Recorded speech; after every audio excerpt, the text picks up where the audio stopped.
All town. They laughed and they joked around and they were happy together. They were loved and well respected in our community. Is gunned down in cold blood. I'll never forget walking in the house that morning and seeing what I saw. Who could have done this? Was it somebody that they knew? Maybe this person had sought some type of revenge. Detectives pursue a trail of suspects. He was actually set to gain from the death. And then his behavior was alarming. During the polygraph, he started tearing the stuff off. I know they had had issues within their relationship. They said, well, I can take care of that problem for the right sum of money. But the killer remains elusive. What are we missing? What are we not doing? Until a shocking confession reveals the true culprit. And she agreed to wear a recording device and elicit some more information. I mean, it was just incredible. It was disturbing. The killer was about the most unexpected thing. It was such a shock.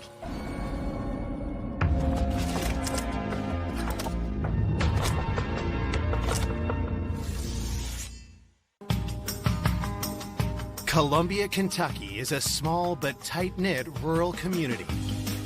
Everyone knows everyone else. Your neighbors feel like family. People watch out for one another.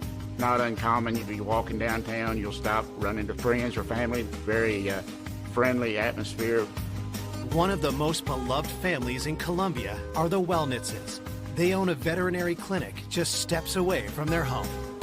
I just remember that environment at the clinic was a place that I, as a kid, wanted to spend every spare moment that I had, just because it was a great place to be.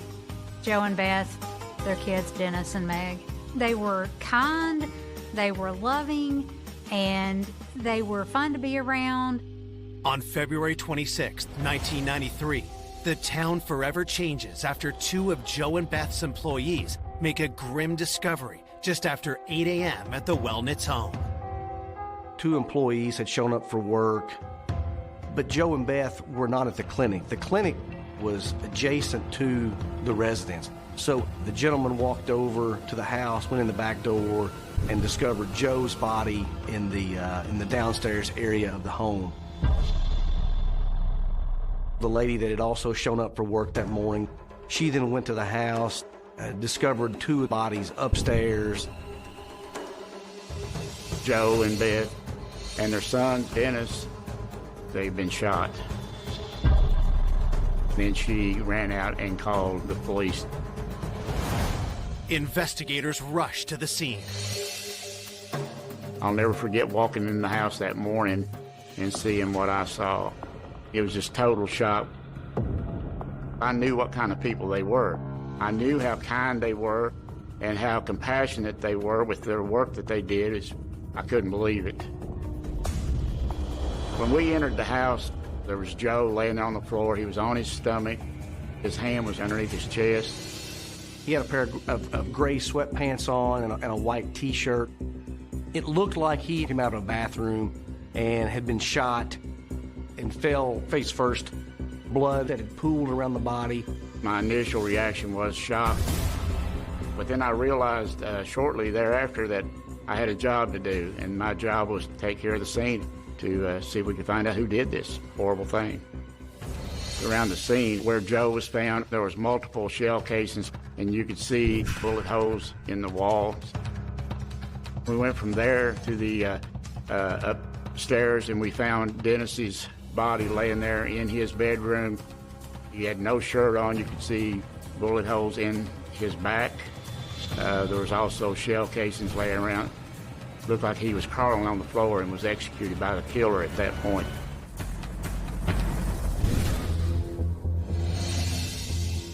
Entering into the back bedroom that belonged to Joe and Beth, you could see multiple shell casings back there. Beth was found on the side of the bed nearest to the doorway. She appeared to have been standing when she was shot, with multiple gunshot wounds to her head and upper torso.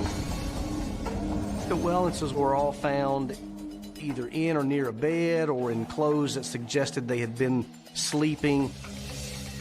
So it was apparent that it had happened during the night at some point or early morning hours. After examining the bodies, police scour the rest of the house for clues, but there's no sign of a murder weapon. There were no broken windows, there was no furniture turned over, the house had not been ransacked. It was significant that there was no forced entry, that at least gave the impression that it was somebody with some degree of familiarity with the home and with the Wellnitz family. It appeared this family had been targeted. Who could have done this? You know, who is the person that would have done such a horrible crime in this community that is usually so gentle? Was it somebody that they knew? Maybe this person had sought some type of revenge. Once we saw that these three people had been murdered, we immediately wanted to know, where is Meg Wellnitz at, so we can find her to make sure she's safe, first of all, make sure she's not a victim. We were able to locate her. She was at school in Lexington and was unharmed. Officers are tasked with breaking the news to Joe and Beth's daughter. Meg was told that her mom and dad and brother were murdered, were dead. I really felt sorry for her. I thought, now how is she going to go on? You know, how does she recover from this? We got a phone call just a little while after I got up, and they said Beth and Joe have been killed. And at that moment, we didn't know Dennis also had been killed. And I just stayed in my room that day and just cried. Just couldn't believe that they were gone. They were like a second set of parents for me. One of my family members had called. They gave me the horrible news that Joe and Beth and Dennis had all been murdered. And that's a day you don't forget.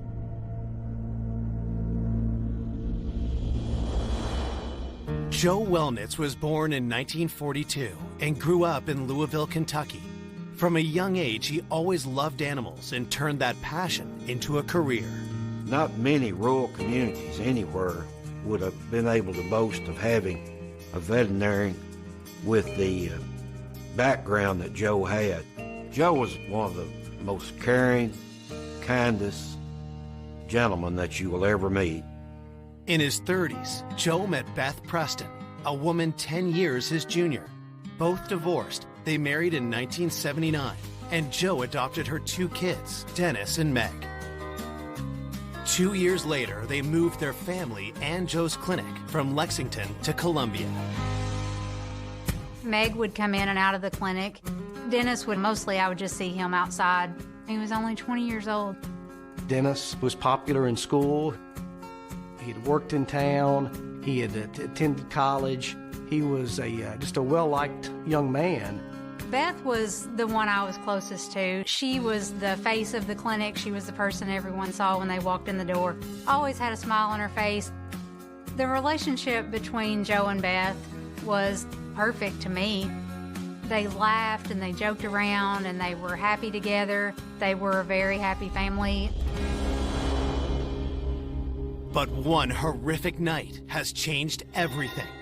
Who could have wanted to kill the Wellnitzes, and why? The 2 employees that discovered the bodies were certainly interviewed that morning. There was really no motive, and the way the 2 of them arrived that morning, there was really no opportunity for either of them to commit the murders. They were dismissed as suspects. In Lexington, police ask Meg to help them piece together her family's last movements. She says she visited them for dinner 2 days ago, but had returned that night as she had school. Meg told the police that she'd been in Lexington the night before the bodies were found, and that she'd been playing cards with some friends, her boyfriend, as well as another couple, Bill Meese, and then Bill Meese's wife. When asked if Meg was aware of any problems at home, she gives police their first lead.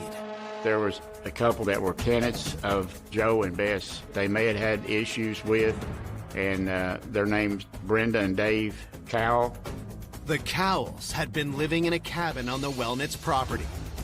They were living there rent-free, exchanged for doing some work for Joe and Beth. There was some discrepancy there about whether they were doing the work sufficiently or not. Joe and Beth felt like they weren't, so they gave them a bill for $1,800 for the rent.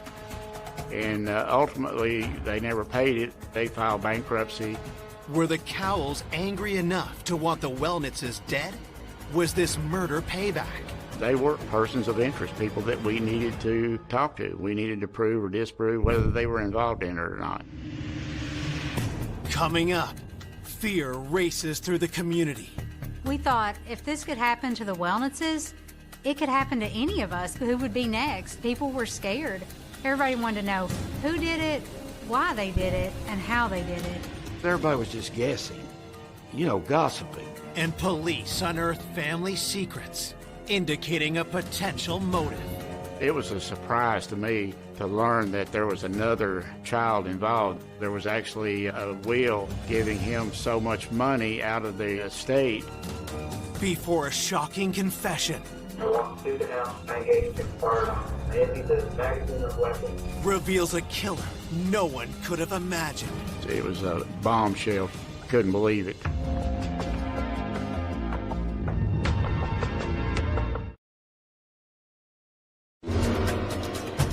Police investigating the homicide of Joe, Beth, and Dennis Wellnitz have their first suspects. Tenants who had recently clashed with the family over money. When we learned about the bankruptcy, about the them living on the property, this discrepancy about the work they were doing, whether it was sufficient or not, especially when it came to the money, and then this bill for $1,800, we thought, well, this could be a motive for them wanting to do something. We knew that we had to talk to them. We had to see if they were involved. Police learn the Cowles no longer live on the Wellnitz property. Maybe they left there disgruntled. We went on that theory. Maybe they had went to the Wellnitz house that morning and then got into it with them, and then that's when all this escalated from there. While detectives track down the Cowles, officers canvass the area for witnesses. We did a neighborhood canvass to talk to people to see if anybody in that area had heard anything, seen anything, or had any other information that they could provide. We were not able to identify anybody that did hear anything that went on that night during the shooting or anything. 4 days after the murder, detectives locate the Cowles and bring them in for separate interviews. Brenda claims she didn't hold any grudge against the Wellnitzes. She told us that even though they had not paid the money that Joe and Beth felt like they owed, they had worked out the discrepancy and everything had moved on from that. Police asked Brenda where she was the night of the murder. They ended up moving off the farm. She said she was not there. She was at home when it happened. When detectives speak with Brenda's husband, Dave, he's unable to confirm her alibi because of his own. Dave was working in Louisville, Kentucky, which is almost in Indiana, probably 100 miles from where this happened at. He adamantly denied any involvement in this. He didn't want to do harm to them. Investigators speak to friends of the Wellnitzes to confirm the dispute with the Cowles had been resolved.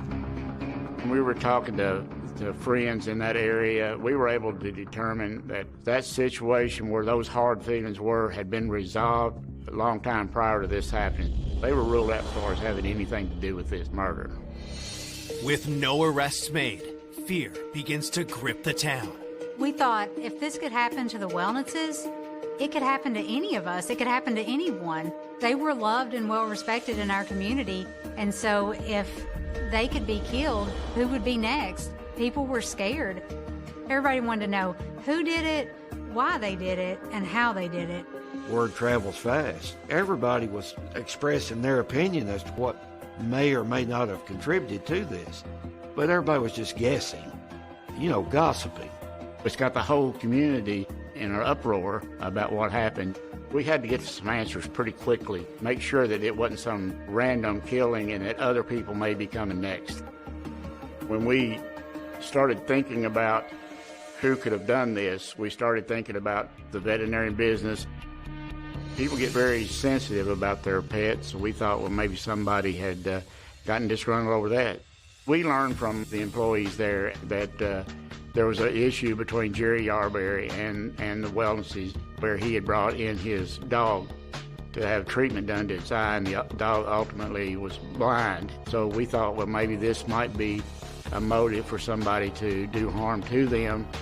Some of the key questions that we wanted to know from Jerry was, how did he feel now toward the Wellnesses, and how did he feel toward what had happened between them?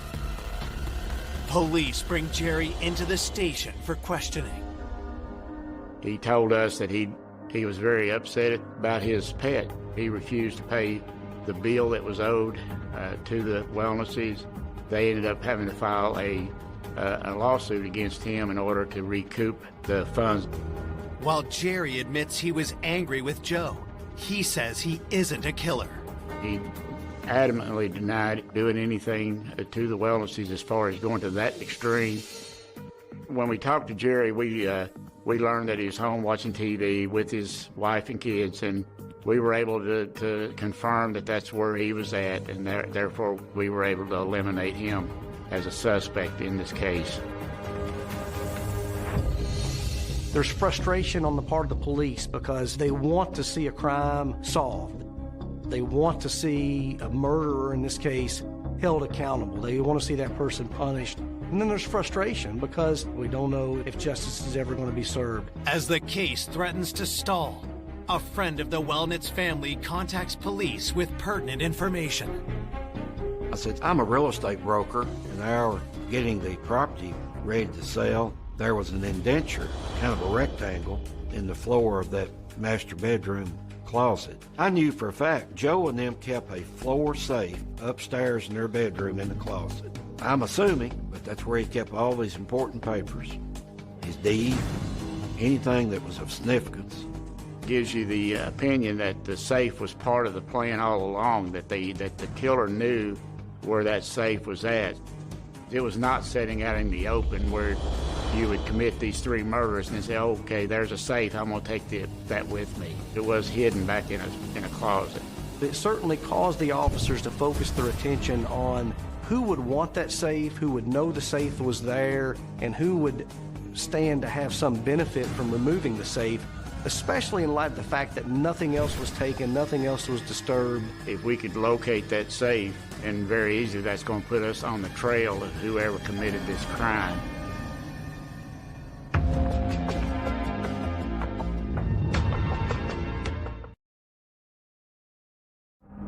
Police investigating the first triple homicide in Columbia, Kentucky, are searching for an object stolen from the scene they hope will lead them to the killer. The missing fire safe was certainly a critical piece of evidence that the officers were investigating. They tried to determine more specifically what the contents of the safe were, what was in there, what was going to perhaps turn up that might then be a clue.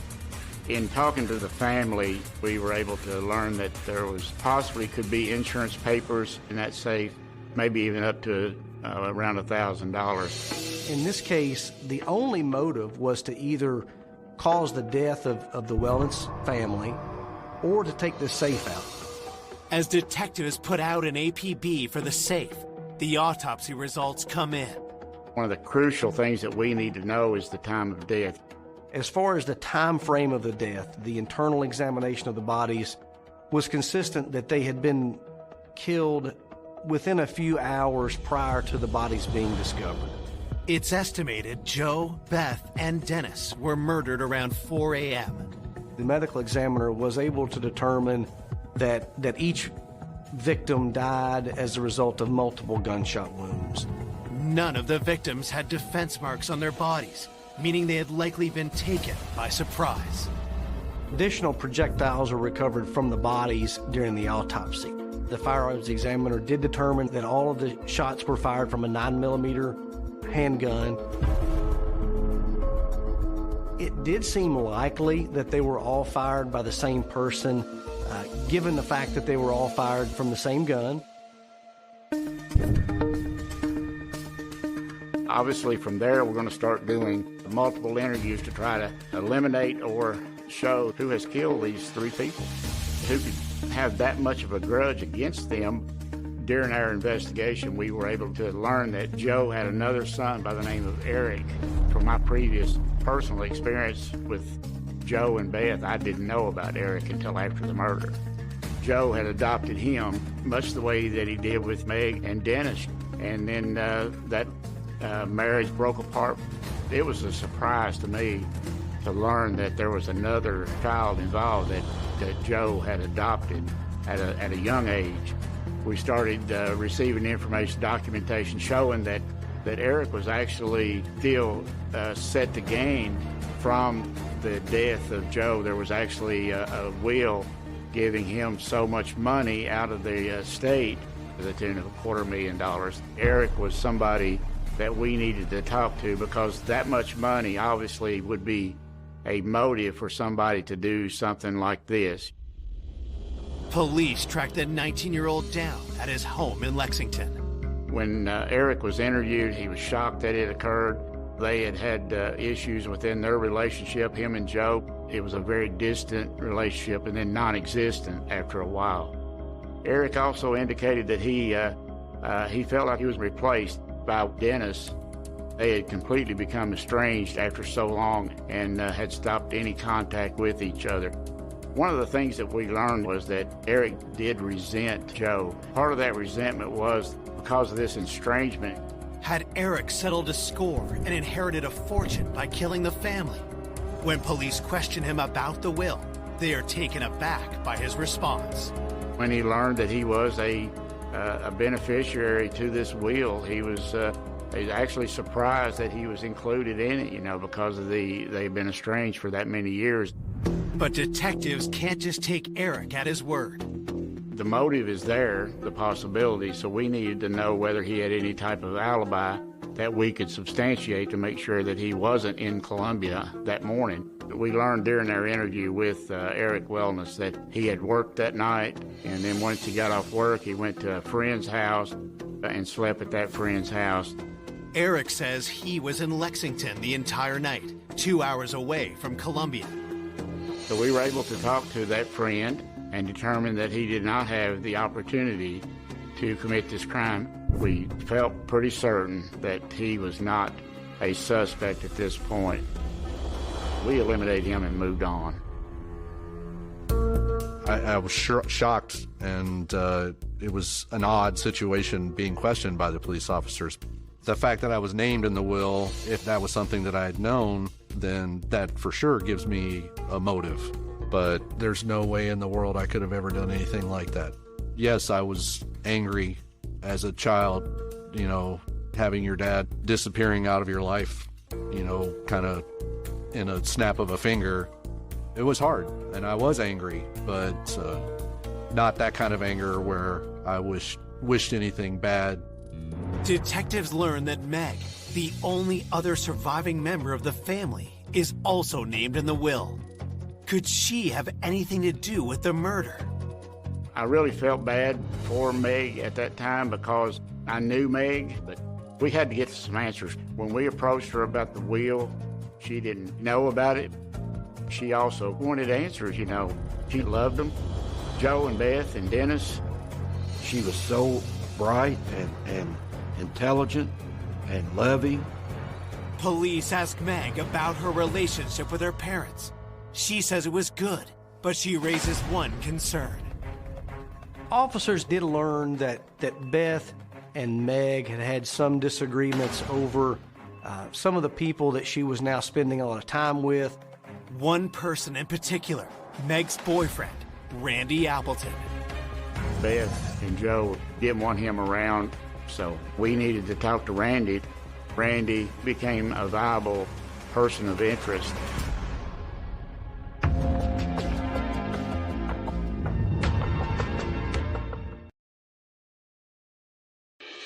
After 3 members of the Wellnitz family are gunned down in their own home, police now have a new suspect, the boyfriend of surviving daughter Meg, 20-year-old Randy Appleton.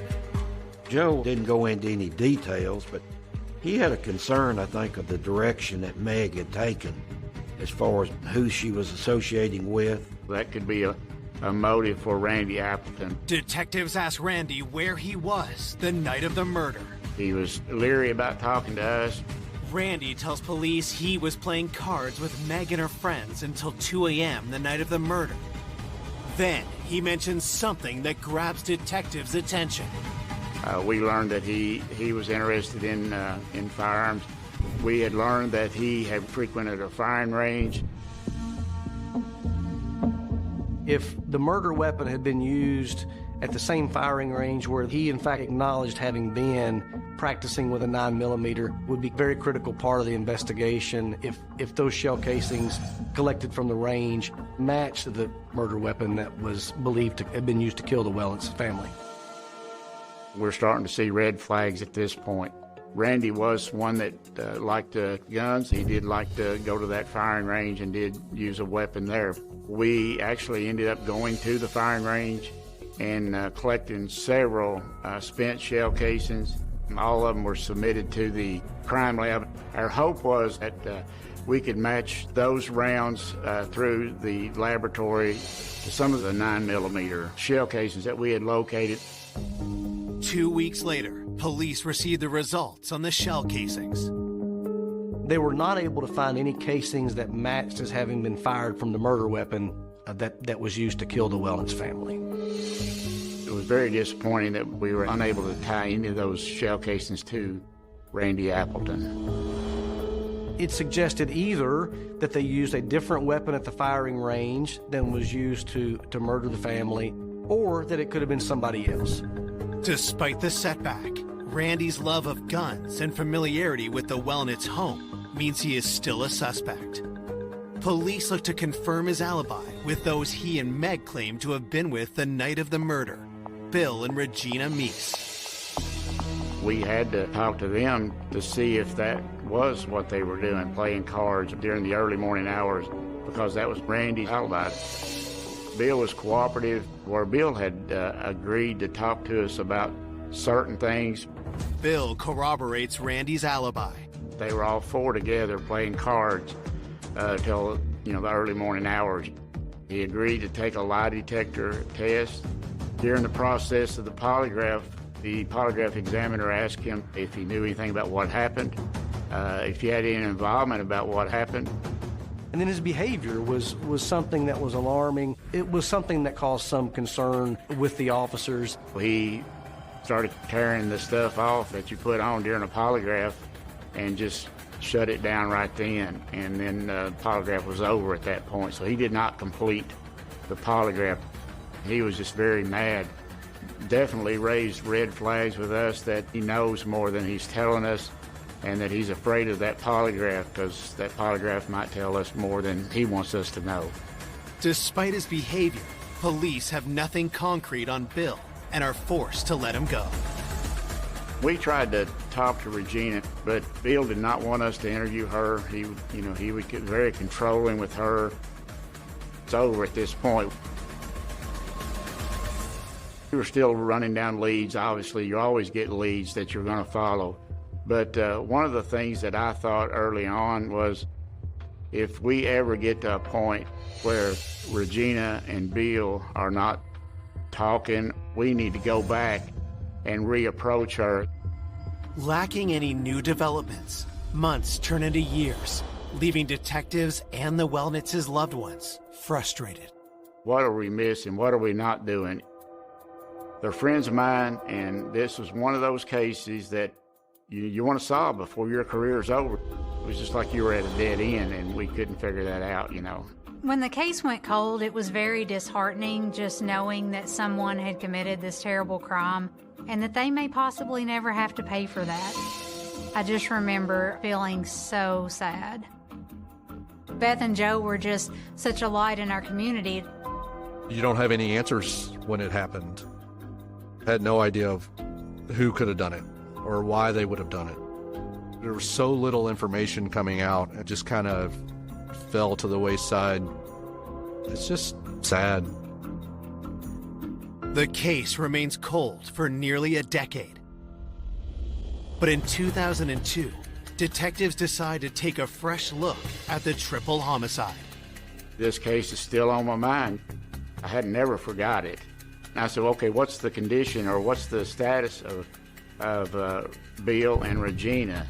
And I learned at that point that they were separated. That was the thing that we were waiting on before, is when this separation occurred, to go see what Regina had to say outside of the control of Bill Meese. Police track Regina down, and what she has to tell them is shocking. When we met with Regina in Lexington, she told us that she had proof of who killed the Wellnesses.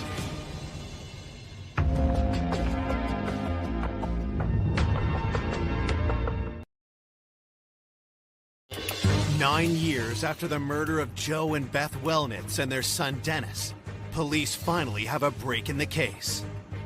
One of their surviving daughter Meg's best friends, Regina Meese, says she knows who the killer is and has proof. When we approached her, she immediately said, "I've got this piece of evidence." She essentially wanted some assurance that she wouldn't be charged with tampering with evidence. And I assured her that if she in fact turned it over to law enforcement, I didn't think it would even constitute a crime. You know, at that time, we didn't know if she had photographs that perhaps were taken during the commission of the crime. We didn't know if she may have had the firearm that was used in the commission of the crime, or what piece of evidence that she had. But she shared with us that she had in fact retained possession of the fire safe that had been removed from the back closet in the bedroom upstairs of Beth and Joe's home. When police asked Regina how she got the safe, she says the person who gave it to her is the one who shot the Wellnitzes. Regina's one started the ball rolling.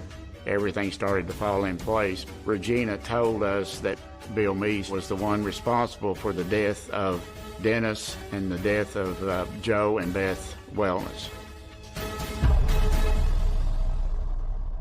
It's very shocking, very shocking. She had been interviewed by the police before, but had been told by her then husband, now ex-husband, not to talk to the police, not to tell them anything.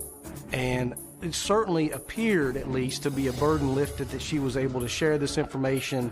It was a huge deal when we heard what she had to say. That was the part that we needed to happen, and that from there on, it steamrolled from there. Regina takes police to her home to see the fire safe. It was the same type and everything that we were missing from the house that night. It was the same measurements, the same dimensions that we had measured when we were in the Wellness house and discovered that the safe was missing.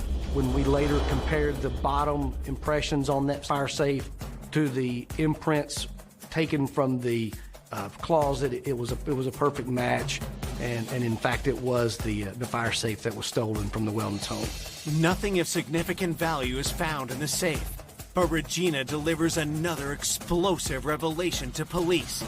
She tells them that Bill is planning to kill again. Interviewing Bill Meese's ex-wife, it came to the attention of the police that a mutual friend had had an encounter with Bill Meese where he had offered to kill her boyfriend. Bill had told her that he would commit this murder for her for $500. I mean, it was just incredible. It was disturbing. Was Bill some kind of twisted serial murderer? Police decide to move before he can strike once more. We initiated this investigation and contacted that lady that Bill had approached. She agreed to wear a recording device, speak with Bill Meese.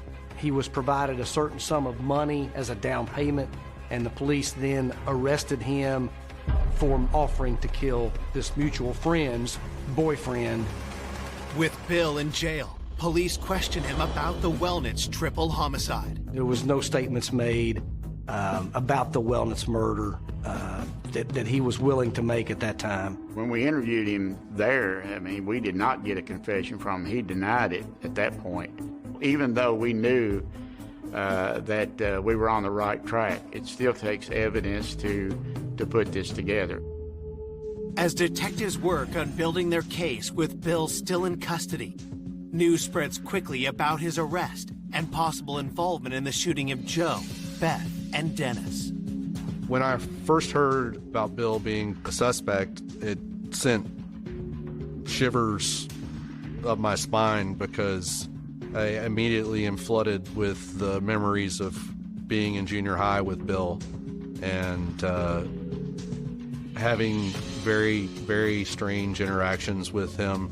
I was 13, 14 years old. He'd at one point stabbed me in the leg with a pencil. He had been open about talking about murder and proceeded to threaten me that if I said anything about it, that he'd kill me and my family. I hadn't seen my dad in years when I went to school with Bill. I don't know how they knew each other. One question remains for police. If Bill murdered the Wellnitzes, what was his motive? Detectives learn another piece of shocking information when Regina tells them Bill might have pulled the trigger, but someone else masterminded the killings. She did share with us that Meg had been involved in the planning of this murder and that she had wanted it done. Certainly that was shocking to everybody. She said that Meg had ridden with Bill Meese from Lexington down to Columbia late night, early morning when these murders occurred. Meg was a big part of the planning and execution of the plan at her parents' house. What we also learned is that they had been planning this 3 months prior to the murders before they did it. We believed at this time that Meg and Bill Meese were the ones responsible for the murders. We had ruled out Regina and Randy Appleton at this time. It was a bombshell for us to learn that information. I couldn't believe it. Totally unexpected.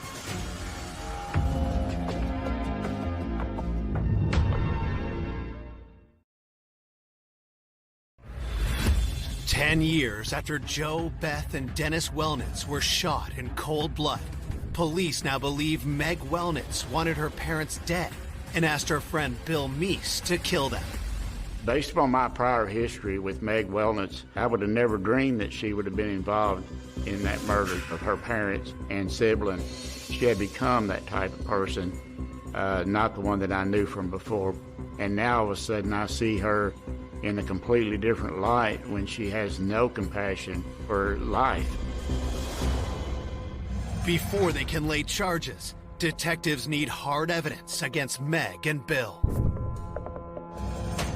One of the things that we learned during the investigation, they had purchased a 9mm high-power Browning automatic. We knew they had done that. They used a false ID, and they used it to make the purchase of the gun. We were able to learn that through a report from ATF, and we actually identified who sold that gun to them, and that the person that sold it to them actually identified Meg and Bill as being the ones that came in.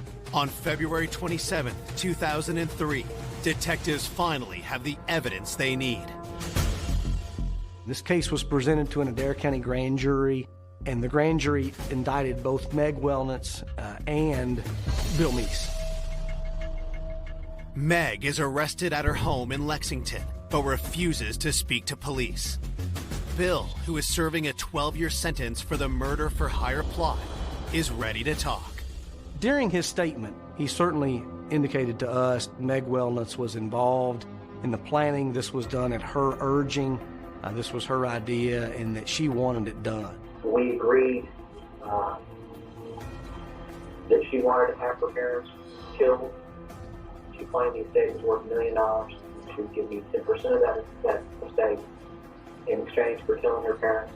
We had the motivation being money. What we learned was that Meg and Bill drove from Lexington that morning down to Columbia, and that Meg gave Bill the key to the front door. She stays in the car. She does not go into the house. I walked through the house, the back room, Joe came out of the back room. I engaged him, fired on him. He came toward me and I continued firing. He fell. I went upstairs, into the hall. Elizabeth was standing next to her bed. I engaged and fired on her. She fell. I came back down the hall. I entered Dennis's grave. He was sitting on his back. I engaged him. I emptied the magazine of weapons. He was still sitting up at that time. He broke one down the floor, got on the floor, and shot him in the back. I then went into the back bedroom and into the closet and got the firebox, took the box down in the car, took off the clothes I was wearing. I put all of those items, as well as the firearm, 3 magazines, in a black plastic trash bag. I put the black trash bag in the trash container, drove back to that. We got back to like about 6:30 or 7:30.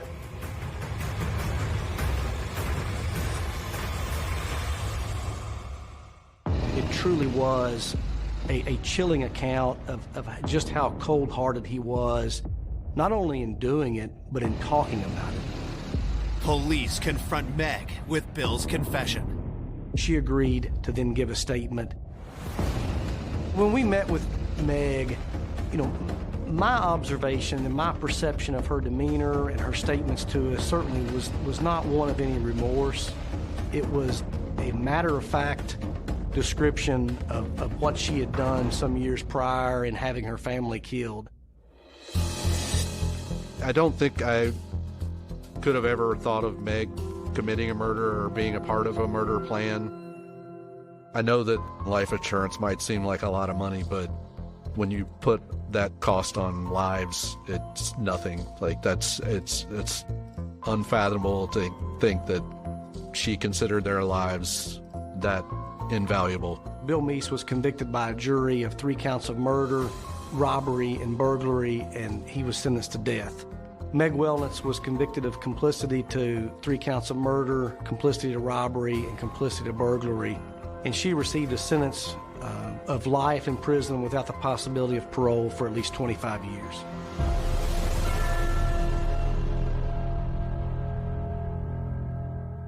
It's very disturbing to know that this little sweet girl that I remember has been the one that actually played such a big role in this murder. Meg orchestrated one of the most horrendous crimes that you could imagine, killing your mom and dad and also your brother. I do not think that Meg receiving 25 years was a just sentence. I think she was as guilty as Bill Meese, and I think she should have been given the same type of sentence as Bill Meese, death. For their daughter to have been the killer was about the most unexpected thing. It was such a shock to try to wrap your head around how could a daughter carry out or be the mastermind. It does not get any more heartless than that, and it does not get any more sickening than that. She didn't deserve to ever be free again. In 2014, having served 8 years of her life sentence, Meg is found dead in her cell of an apparent suicide. I certainly could never have imagined that things would have turned out this way. I just feel sad that Joe wasn't able to live out his life the way that he deserved to and continue to give back to the community that he was a part of and be a father to Dennis and to Meg even. I wish I had gotten to spend more time with him. It's just hard to understand sometimes why things happen and why they had to lose their lives in that way when they had so much ahead of them. It was a very tragic ending. The community lost a cherished family. I mean, we miss them as friends. We miss them as part of the community. They were just fine folks.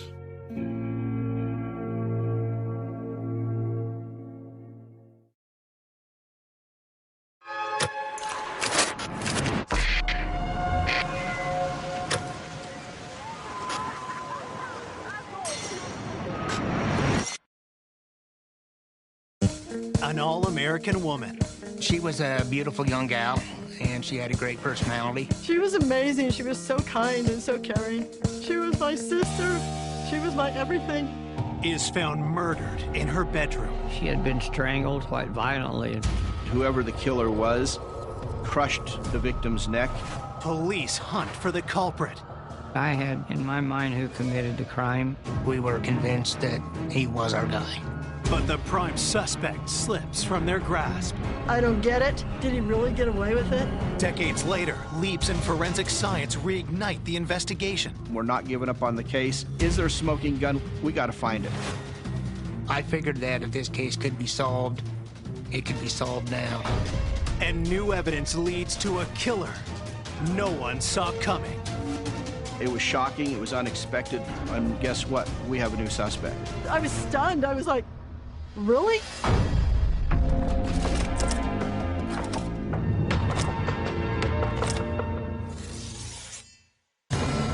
In the early morning hours of June 6, 1980, the peaceful suburb of Woods Cross, Utah, is shaken by a frantic 911 call. Emergency? Oh my God! What's the problem? My wife's been killed. I just got home from work. Okay, I'll see. What's your name? Steve Strong. Please hurry. Woods Cross had never had a homicide. This was the first one, and it definitely was not something we were used to. Police respond to the modest home on the outskirts of Salt Lake City. Well, I got called to respond to this house that they'd said there had been a homicide. So I went into the bedroom area where the victim was, laying on the floor, kind of laying up against the bed. She appeared that she was in her sleeping clothes, just a little t-shirt and a pair of panties. First thing that I noticed, she had bruising and scratches on her neck area that looked like she had been strangled, and been strangled quite violently. In fact, I believe that she had put up quite a struggle and quite a fight. Torn fingernails and some bruising on her legs and her feet. It was an indication she fought pretty hard. It looked like she had been knocked off of the bed and onto the floor. 2 or 3 of the rungs in the bed that had been broken out. So it was obvious that there was a pretty good struggle had taken place there. Police searched the rest of the house, looking for clues to what happened. And looking around, I didn't believe that there could have been a robbery or anything of that nature, because everything else was in place. It did not look like a robbery or theft. This looked more like a personal attack. This looked more like that she was the target of her killer. Investigators turned to Steve Strong, the man who had called 911. He tells police the victim is his wife, 25-year-old Karen Strong. Talking to Steve, he was kind of hysterical, just very upset that his wife was dead. Steve worked at a manufacturing plant on the graveyard shift. He said everything was fine when he left the house the night before to go to work. He worked the night shift till about 7 in the morning. And when he got home, he walked into the bedroom and saw his wife. While investigators continue their hunt for clues, police inform Karen's family of the tragic news. I was at work at the phone company. My stepmother called me and said, "Your sister's dead." I said, "What? What happened?" She goes, "We don't know yet." That was heart-wrenching. I wanted to know what happened to my sister. Karen Saltzgiver was born in Bountiful, Utah in 1954, the oldest of 3 children. Karen and I were 5 years apart. My parents divorced when we were younger, and that's always rough on kids. It was a struggle. But Karen was always there, playing mom, and I think it was just her nurturing instinct. She was amazing. She was strong. In 1973, Karen married Steve Strong right out of high school at the age of 18. Karen and Steve were high school sweethearts. Karen was very outgoing, very fun, very loving, and Steve was very quiet. She saw something in him. They used to go four-wheel driving a lot and up in the mountains a lot. It was a sense of freedom for her, and Karen loved nature. Over the next 7 years, the young couple worked hard to build a life of their own. Steve worked at a machine shop. Karen worked in accounting for the state of Utah. And they had an apartment in North Salt Lake, and then they bought a house in Woods Cross. It was a family-oriented place, and it was a new development. She was so excited because she got a house and a good job. You know, she had her Camaro and yellow. Yellow was her favorite color. It seemed like her life was on the right path. Karen's seemingly perfect marriage had a troubling hidden side. Steve liked to drink, and I think that's what caused a lot of the problems in their marriage. When Steve wasn't drinking, he was very quiet, but when he drank, yeah, there was a whole other side of him that came out. He was mean. What I witnessed with Steve was a lot of screaming and yelling, and then he'd leave. Mostly what I witnessed with Steve with my sister was the aftermath. She had bruises, and Karen got good at hiding the bruises with makeup, but it's like, you could see them. You know, to me, I didn't understand. Karen defended Steve all the time. He's just going through a bad time. Things are rough. You know, he'll get over it. It's okay. But 3 months prior to Karen's murder, something changed between her and Steve. Karen finally had enough, told Steve she wanted a divorce, and I thought, yes, yes. I just wanted the best for her, because she wanted that for me. But before Karen can move on, her life is brutally cut short. My world had just fallen apart. My world was crushed. She was my everything. She was my sister, my protector. She was my best friend. As Coco struggles to come to grips with Karen's death. Back at the crime scene, police continue their search for clues to who may have attacked Karen during the night. There was no indication that anybody had broke into the house. The next-door neighbor said that she had heard nothing. Steve had calmed down by that time. He said that he had found the doors locked, and when he got home, used his key and went into the house. As Steve is being questioned, Coco arrives looking for answers. The police didn't give me any details on exactly what happened. They did say that she had been strangled. Then they brought her body out in a black bag, and oh, that just tore me up. It's like, that's my sister. Don't put her in there. Steve was sitting there, and I just looked at him like he finally did it. There was no doubt in my mind that Steve did it. When Coco got to the house there, the first thing she said, he did it, he finally did it, he killed her. Anytime you have an incident like this, always start with the husband. Coming up, detectives discover a tangle of relationships. Steve said that everything was going great with them. It was pretty obvious that it was not. Failing the polygraph was pretty damning. Before their hunt for a killer produces a jaw-dropping twist. An innocent person just wouldn't flee. We were worried if we came to the door, he was going to shoot us. And a new suspect with a dark past emerges. He raped a girl, and then he stabbed her with a screwdriver and left her for dead. Who is this guy, and how did he know my sister?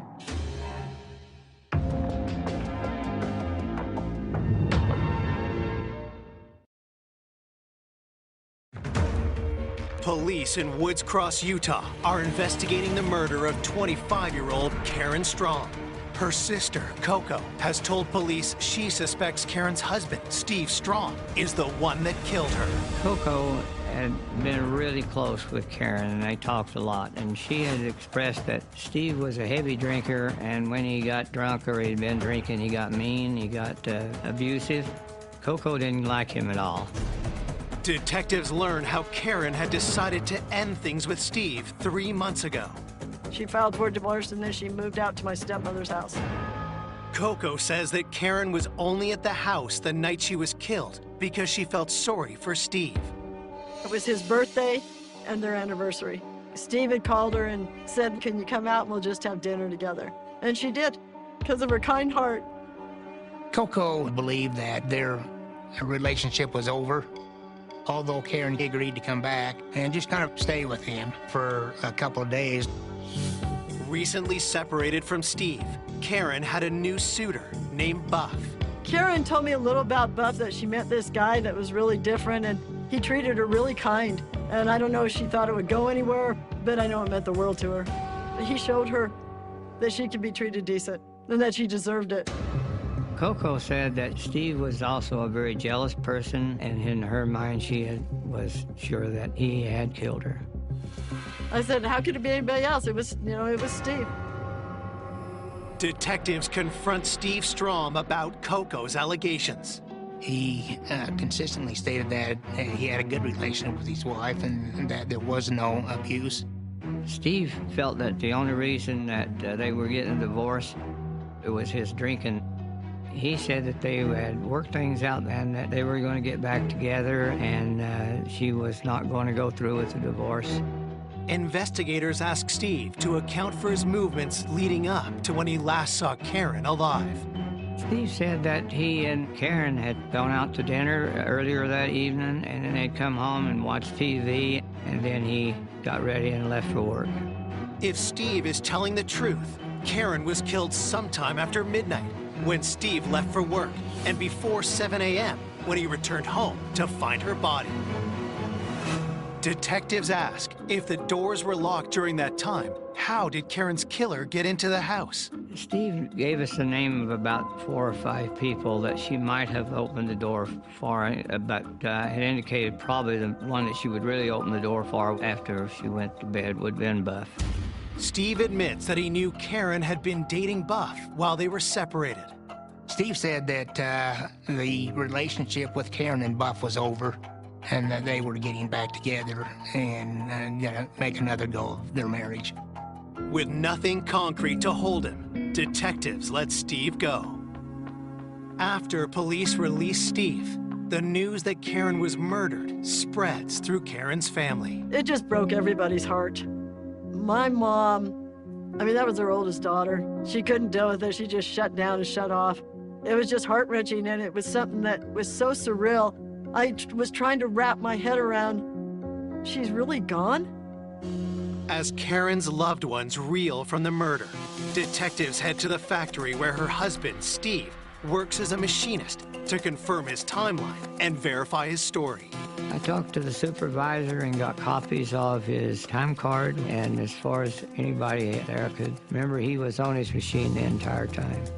Despite confirming that Steve was at work when he said he was, investigators cannot dismiss their suspicion of him without a better idea of when Karen had been killed. That timeline was very important to the case because we'd be able to tell who had opportunity during that time. As detectives continue their investigation at Steve's workplace, one of Steve's co-workers they speak with is 29-year-old Ed Owens. Steve Strom had named Ed Owens as one of the individuals that Karen would have allowed in. Ed and Steve were not only co-workers, but they had become friends. They socialized together, socialized with their spouses. Both of them liked to drink, and so they oftentimes did it together. There was an incident where Steve would end up so intoxicated that Ed and Karen had to take Steve home and carry him into the house and put him to bed. Ed tells detectives that he was working the shift before Steve arrived that night, but had left the plant for his meal break around 8 p.m. Ed had said that he had left work and then gone to the local bar to get his lunch, and he started drinking with some friends till they closed the bar, and then went out in the parking lot and continued drinking. Ed came back to the plant about 4:30 in the morning. He was obviously intoxicated. Steve had actually offered Ed a ride home, but Ed had refused and drove home intoxicated. As investigators talk to Ed, something about his appearance draws their attention. I did notice that he had some scratches on his arm and close to his eye on the nose. Detectives question Ed about the scratches. Could he have been scratched while he attacked Karen? He explained those as he worked on the lathe and there was the shavings. He was always kind of getting scratches or cuts on his thing. Talked to the supervisor at his work, and he indicated that happens quite frequently. Just to be sure, detectives ask Ed's coworkers to confirm he was drinking with them the night of the murder. So I interviewed the people he was hanging out with, and they all stated that he was there, and he didn't have any motive as far as I could determine. With Ed's alibi confirmed, investigators turn their attention to the other man in Karen's love life, her boyfriend, Buff. Did he have motive for murder? Steve Strom told the police they were reconciling. So then we have to begin to question Karen's termination of that relationship with Buff. If they were going to get back together, Buff would have been upset about that. His attitude might have been, if he couldn't have her, nobody else would.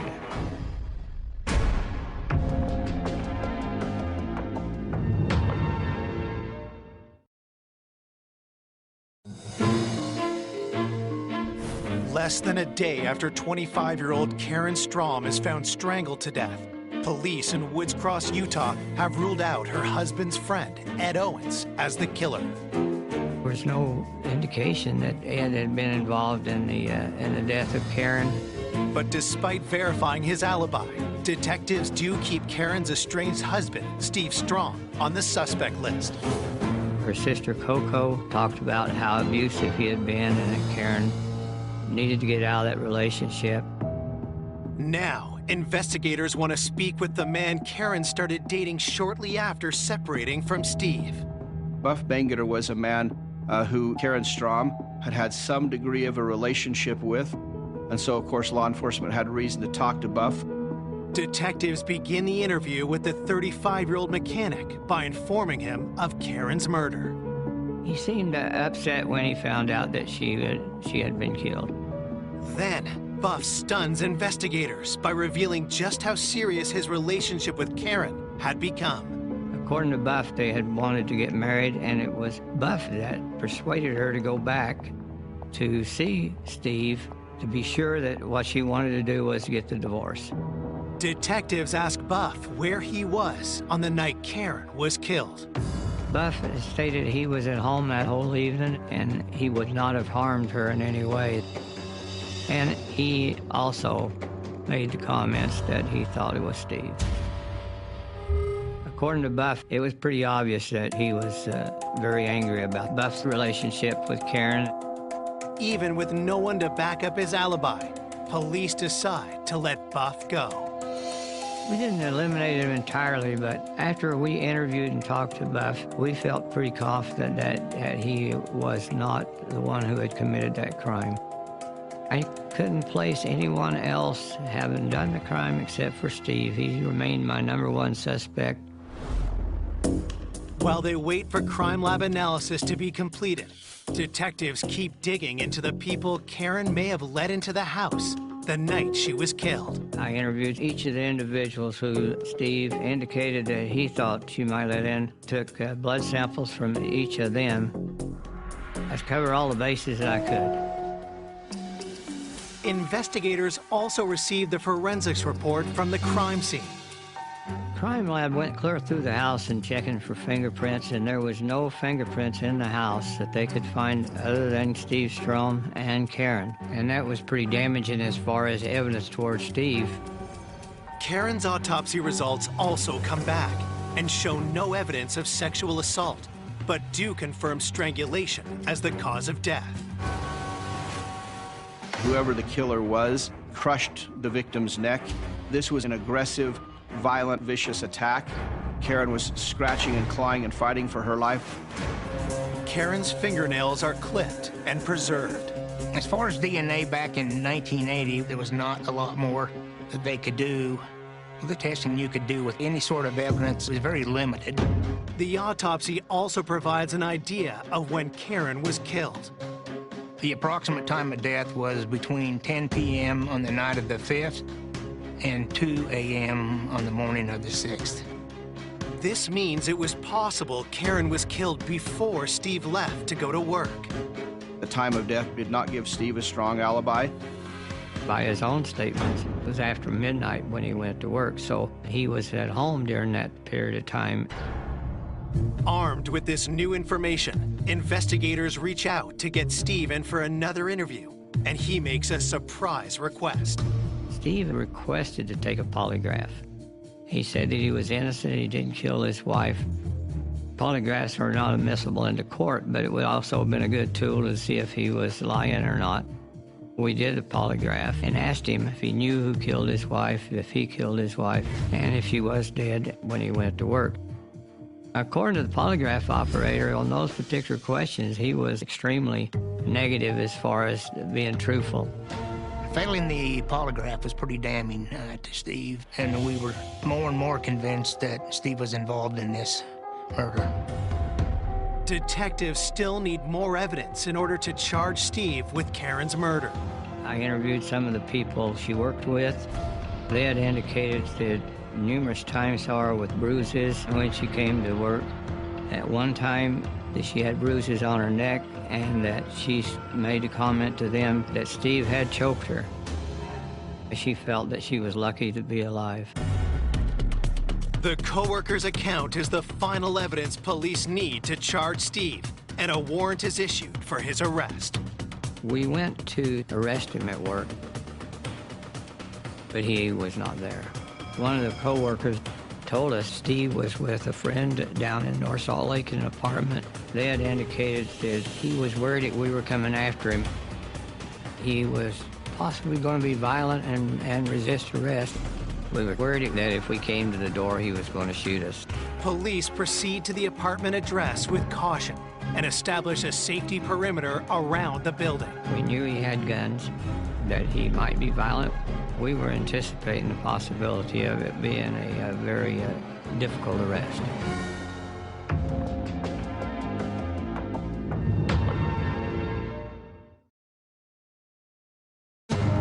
Police investigating the murder of Karen Strong are preparing to arrest their main suspect, her estranged husband, Steve.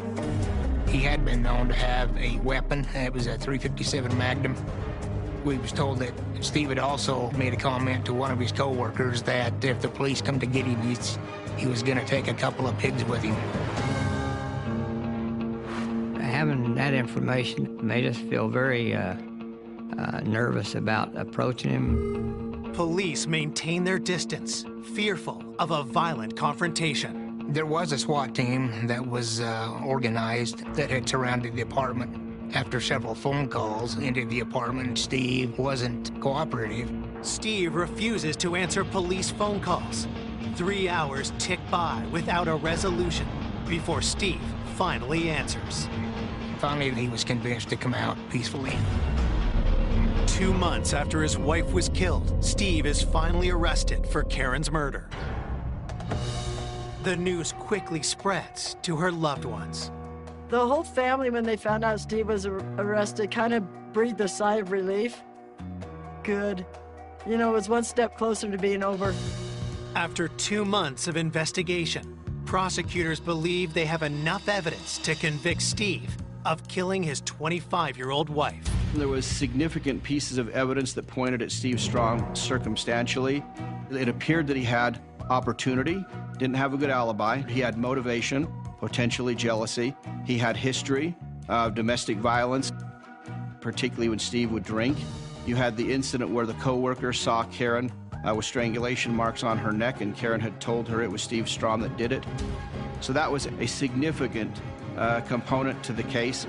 Put all the pieces of the puzzle together, and it did look like they've got a reasonable likelihood of conviction. Steve is held on remand for 6 months as prosecutors prepare their case. But just before the trial is set to begin, Steve's defense attorney asked the judge to exclude the testimony from Karen's coworker about Steve strangling Karen.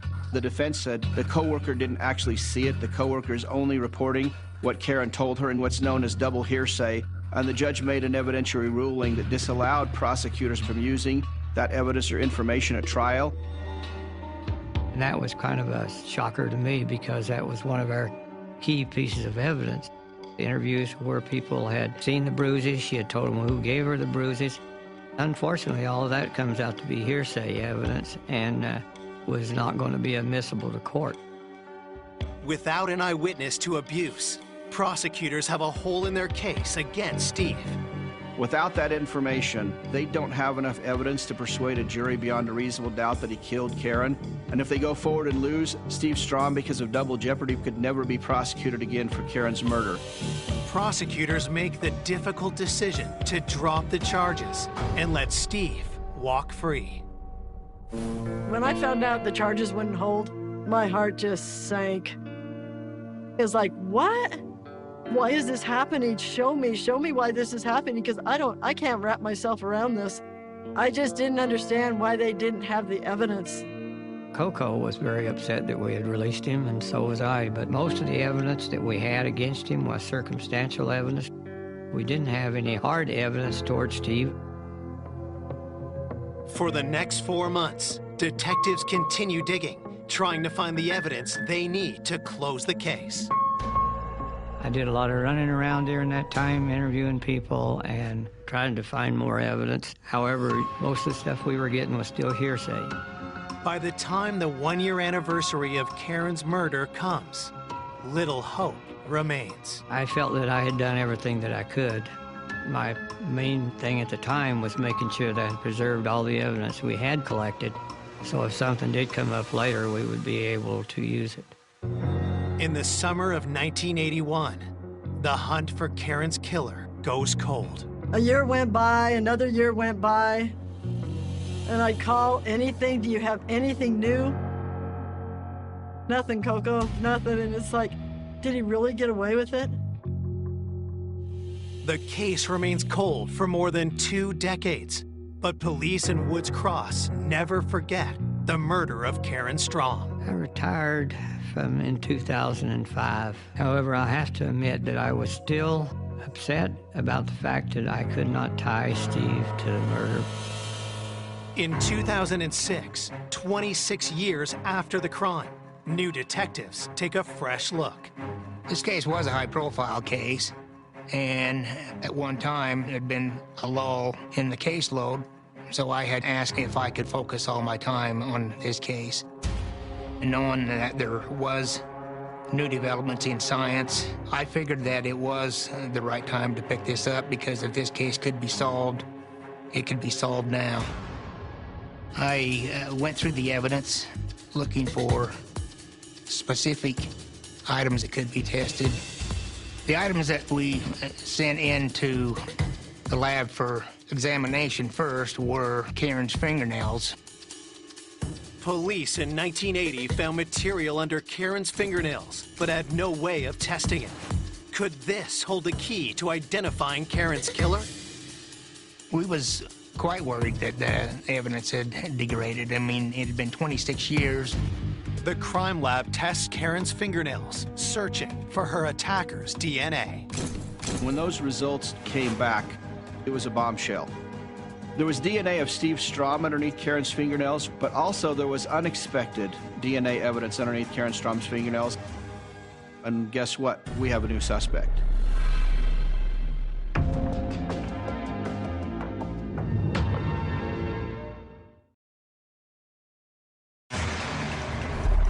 Investigators who have reopened the cold case murder of Karen Strom have just received their first clue in more than 25 years. DNA from under Karen's fingernails has been traced to 2 different men, her husband, Steve Strom, and someone on the original investigators' radar. That DNA belonged to Ed Owens.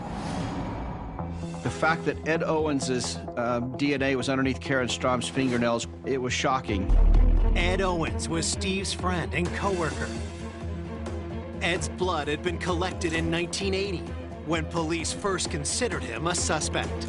There was no recent contact between the two that anyone was aware of.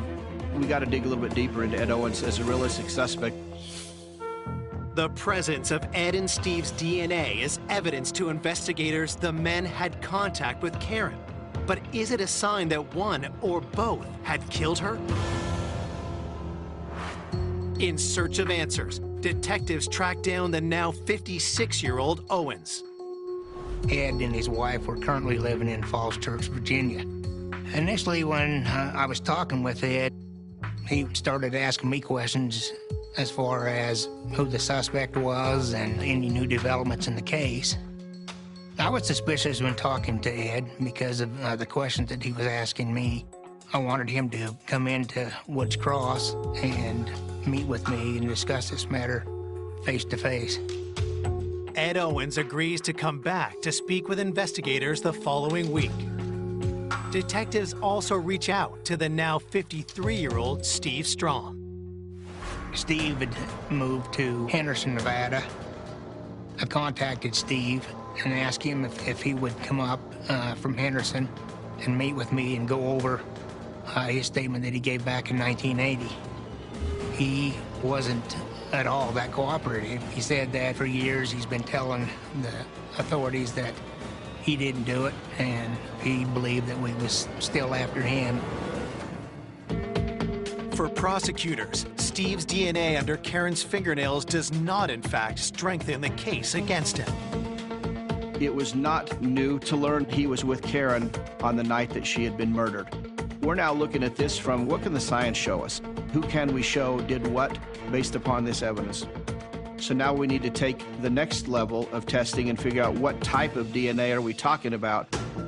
Detectives resubmit the fingernail DNA for a more detailed analysis. And the forensics lab has another surprise in store for investigators. It was determined that Steve's sample was very minute and Ed's was the dominant sample. And the substance of Ed's was seminal fluid. I was a little shocked about that. Steve and Ed were close friends, but there was no relationship between him and Karen. Karen's autopsy had shown no evidence of sexual assault, so investigators are surprised by the indication of sexual activity. That was unexpected. Why is Ed Owens' seminal fluid underneath Karen Strom's fingernails? What happened here? Was this consensual sex that then went awry? Was it not consensual sex? Was this a forced sexual assault situation? In the 1980 investigation, Ed's alibi put him at a bar with friends when Karen was killed. I contacted the co-workers, people that had been to the bar with Ed on the night of the homicide. Both of the witnesses was unable to say whether Ed was at the bar the whole time. The co-workers had also noticed the scratches on Ed's hands and face the day after Karen's murder. Ed was asked how he obtained those injuries, and he said that he was playing with his dog. Strikingly, that statement contradicts the one Ed gave to detectives 26 years prior. Ed had said that those scratches were obtained by working on a lathe machine. This was raising some red flags as far as Ed's involvement in this matter. Detectives are eager to talk to Ed themselves, but he fails to arrive for his scheduled interview. Ed just mysteriously turned up missing 2 days after he had spoken with me. Left a note for his wife. It was a goodbye note. Well, after hearing this, I subpoenaed some banking records of Ed's, and through those records, we determined that he crossed the border into Mexico. An innocent person just wouldn't up and leave his family and flee. Detectives get another surprise when they dig deeper into Ed's background. Back in 1980, the investigators ran a background check on Ed Owens in Utah. I, however, ran the national database on Ed Owens and found that Ed had been arrested in California in 1973 and charged with attempted murder. A man raped a girl on the beach, strangled her, and then he stabbed her with a screwdriver and left her for dead. Ed Owens is charged and arrested, did go to trial, but Ed Owens' mother gave him an alibi. So the jury did not convict Ed Owens. Even though Ed hadn't been convicted, pieces of the puzzle just start to fall into place. We believe Ed's the killer. An arrest warrant is issued for Ed Owens for the murder of Karen Strom. When Sergeant Benson called me and said, "Coco, are you sitting down?" He goes, "Do you know who Ed Owens is?" I said, "I've never heard of him." And he said, "Coco, that's who killed your sister." I was shocked. All these years thinking of Steve, I was stunned. I was like, really? It was like starting all over again from scratch. Who's Ed Owens and how did he know my sister? It was kind of a shocker to me because I was totally convinced that it was Steve. With Ed Owens in Mexico, investigators strategize how to get him back to face justice. I made contact with Ed's mother, advised her that I had a warrant of arrest for him and that he could either come in voluntarily to meet with me or his picture would be on the 5 o'clock news. And then, interestingly enough, Ed Owens then shows up. He came back to Utah, came walking in the door. I was surprised that Ed actually showed up to the office. I believe that he was trying to put on this persona for his family of what type of a person he was. At that time, I took him to an interview room and attempted to get a statement from Ed. However, he lawyered up and didn't want to make a statement. On March 14th, 2007, after 2.5 decades, Ed Owens is arrested and charged with the murder of Karen Strom. Our case is looking pretty good to us at this point in time. We've got science now backing us up. We've decimated his alibi. We've got the evidence of flight. So a lot of things were stacking up in favor of a conviction. But then, 3 weeks before the trial, prosecutors are thrown another curveball when they learn of Ed's defense. The defense's contention was going to be that Karen was having an affair with Ed. Steve became jealous and enraged about it. Steve went home and killed her. The defense attorney was claiming that seminal fluid of Ed's only shows that he had had an affair with Karen, not that he'd actually killed her. It's a jolt. We were kind of blown away. Ed had never, ever come forward with that story before. This was something new, so it opened up a new can of worms. Prosecutors know this defense could be enough to raise reasonable doubt to a jury, especially since Steve had originally been charged with Karen's murder. But how could they disprove the defense's claims? Is there a smoking gun with this case? We got to find it.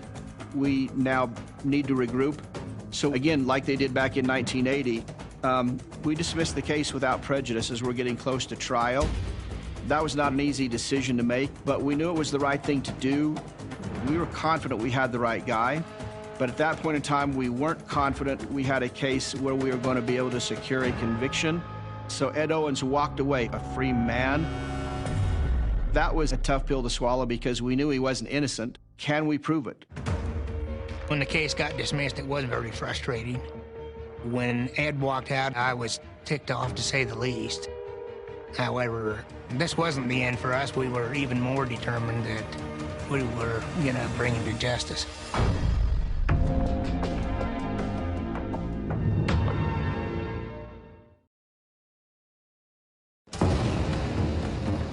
"26 years after the murder of Karen Strom, police have arrested their second suspect in the crime, Ed Owens.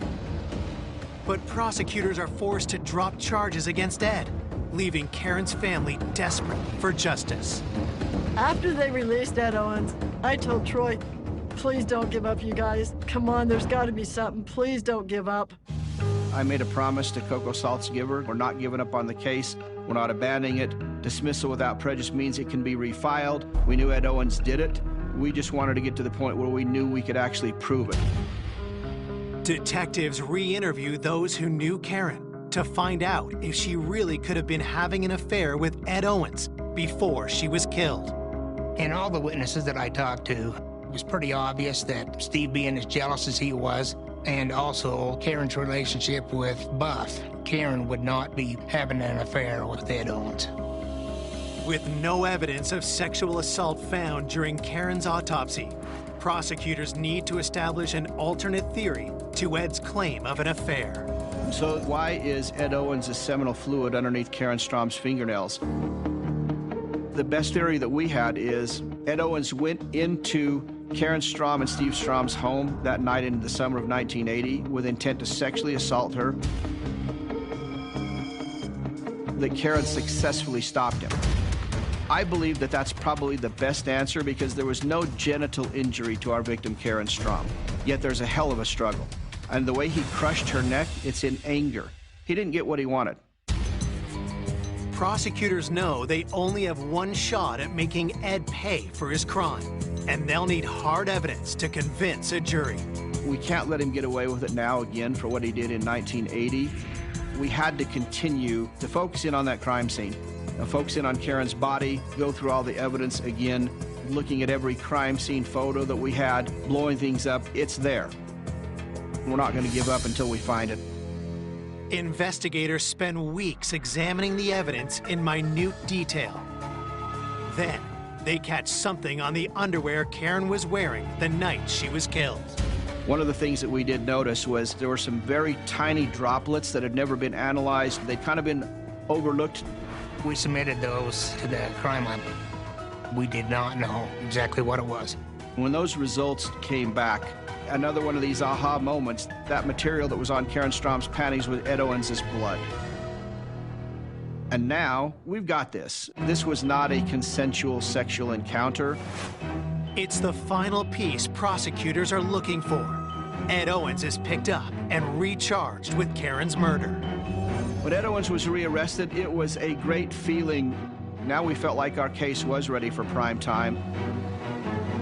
At trial, in front of Karen's family, prosecutors present how the crime unfolded. Ed had gone to the bar, and knowing that Steve was coming into work, slipped out of the bar and then went to the Strom residence to sexually assault Karen. Struggle ensued. She started lashing out at him. He ended up grabbing her by the throat, killed her, then went back to the bar with his co-workers, using them as an alibi. Sitting through that trial and watching the evidence they had, it was horrific what he did to her. Oh my God, she must have been terrified. But she fought. Oh, she fought hard. Who is the best witness against Ed Owens? It's Karen Strom.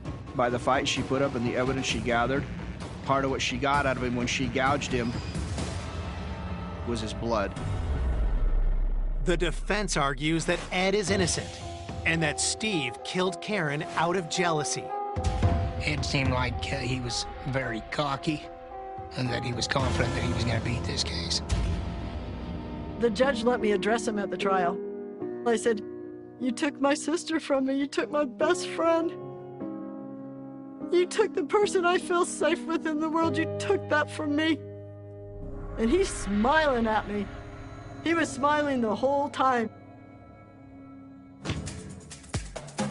After a 7-day trial, the jury takes just 9 hours to come to a decision. On April 1st, 2009, the jury returns their verdict. When they said guilty, I just, yes! You know, and then I said, "Karen, we did it! Sissy, we did it! We got him!" There were a lot of people that waited many, many years for justice with this case. When the jury said guilty, it's a sense of relief, a sense of accomplishment, a sense of justice for the victim. Almost 30 years after Karen Strom was killed, Ed Owens is sentenced to life in prison with the possibility of parole. His first parole hearing will be in 2032. Ed at that time will be in his upper 80s.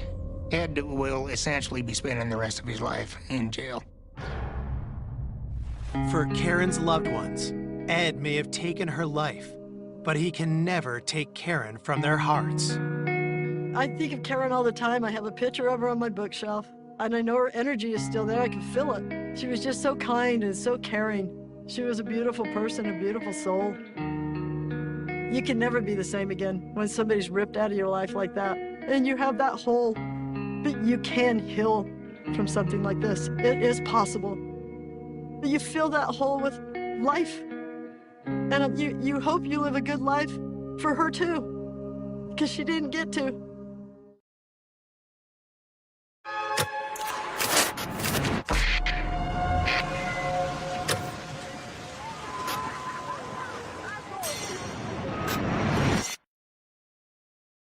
A beloved father and devoted basketball coach. Jimmy loved kids. He loved to talk about coaching basketball and God. Ruthlessly gunned down in his own home. There were 10 shell casings. Whoever did this wanted to make sure that he was dead. Leaving a whole community devastated. I just started screaming. I literally just lost it.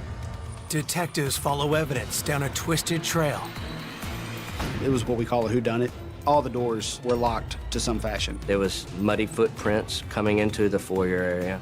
To uncover a number of suspects. He immediately lawyered up. He didn't want to talk about anything. He had just filed for divorce before he was killed. Was there some sort of romantic thing gone awry? And unveil a killer no one could have ever imagined. They had no remorse, no confessions. You saying that you killed him? It shocked me very, very much. This could happen to anybody.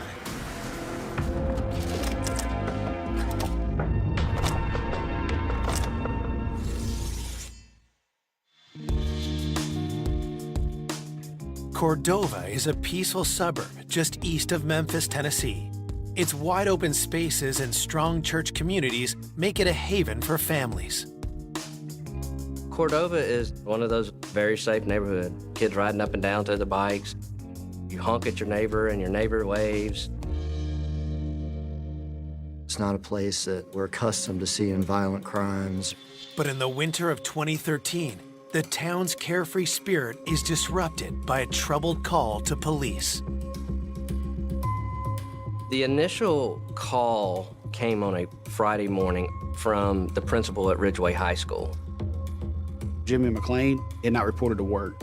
He was a school teacher and a basketball coach. Jimmy was always punctual, so when he didn't show up for work, people immediately started worrying about Jimmy. Our patrol officers go over there and they knocked on the door, nothing. The front door was locked, the back door was locked, the garage door was shut, all the windows were locked, nothing appeared to be opened or broke.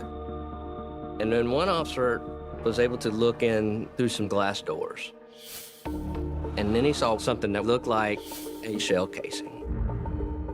Immediately on alert, officers quickly force entry into the home.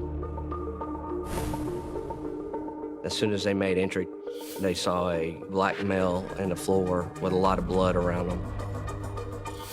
Dead. Homicide investigators are on the scene within minutes.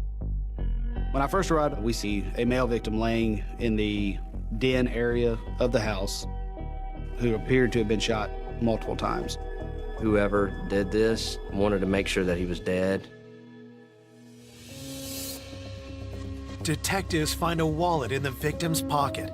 The ID inside confirms this is 49-year-old Jimmy McClain.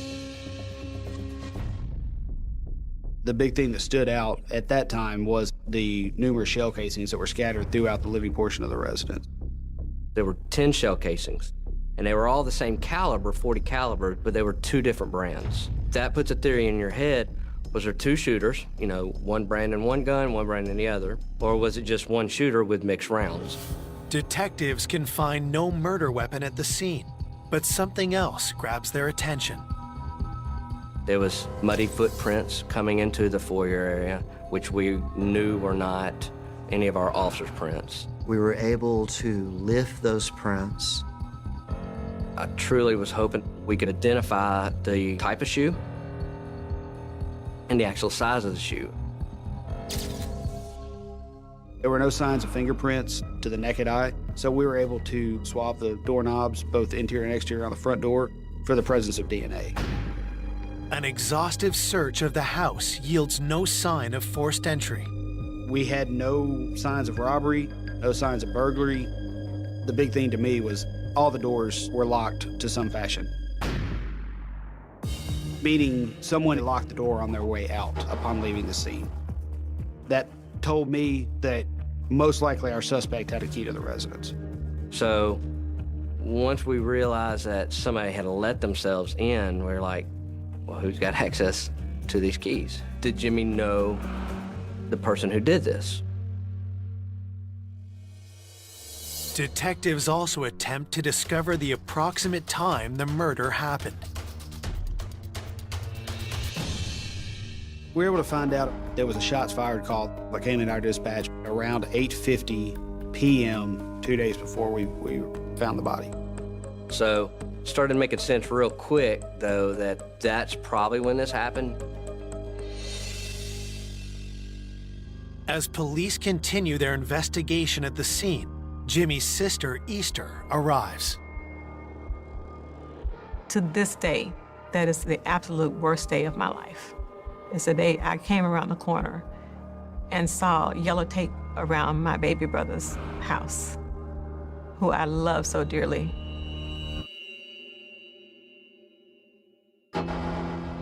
The police asked me, "Ma'am, do you know who lives here?"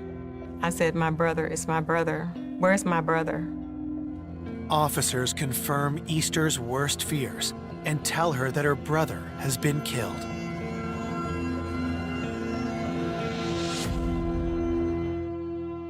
I just started screaming, just howling. Detectives ask Easter and Jimmy's mother, Jamela, to come downtown. Through her tears, Easter tells detectives how young Jimmy grew up to be such a beloved figure. We grew up in eastern Arkansas. Jimmy is the fourth of 8 kids. He was intelligent, precocious, very athletic. From a young age, Jimmy McClain had a passion for basketball. Jimmy walked tall, slender, like a greyhound. He's real tight muscle, flexible, agile. His nickname was Full Time because he never played half speed. He always played full speed, and that's how he took life. Jimmy had played basketball with Scottie Pippen. Jimmy considered Scottie Pippen a friend, and I think it was likewise. After 7 years of professional basketball, Jimmy took up coaching. Jimmy loved teaching and mentoring. He just was a natural leader with youth. Jimmy had found his calling, but one part of his life remained unfulfilled. The thing that he talked to me the most about was his desire to be married. In the late 1990s, Jimmy met the partner he'd always dreamed of. Her name was Carla. He was very happy, very excited. He took his relationship very seriously. The next summer, they got married. Jimmy also became a father to Carla's 2 children from a previous relationship, 16-year-old Tiffany and 11-year-old Dwayne. He never had children, so he was looking forward to being a father.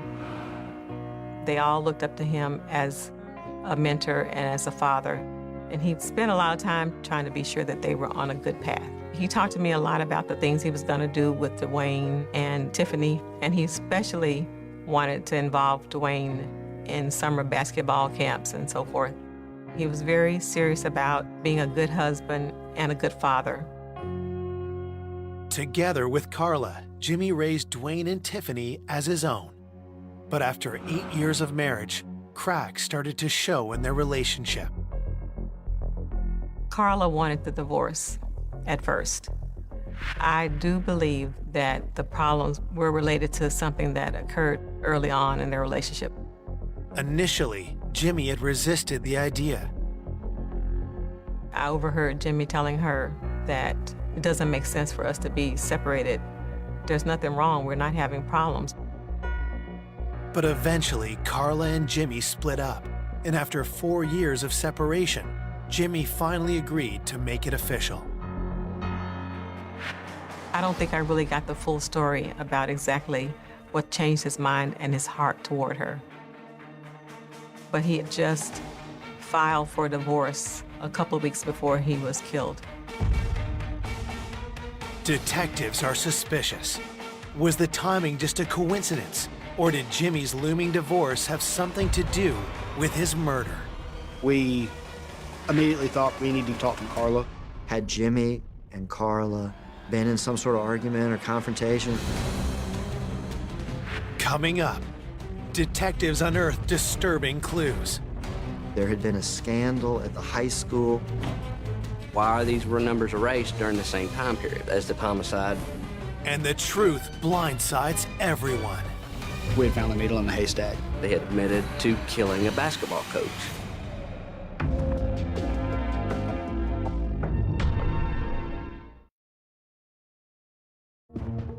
Police have just learned that Jimmy McClain filed for divorce 2 weeks before he was killed.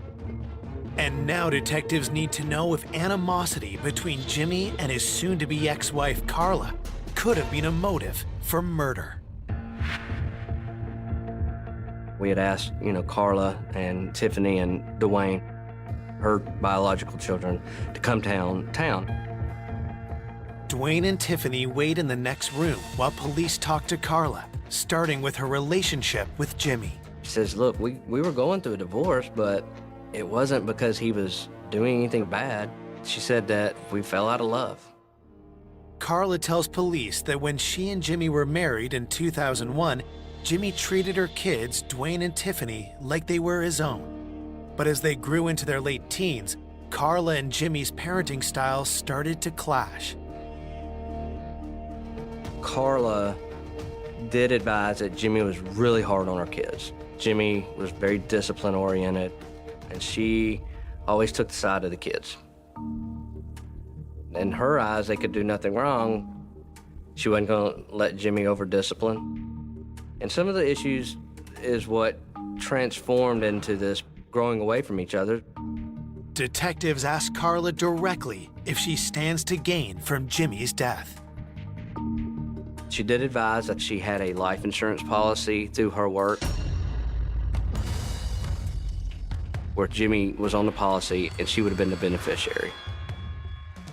Was the life insurance payout a motive for Carla to kill Jimmy?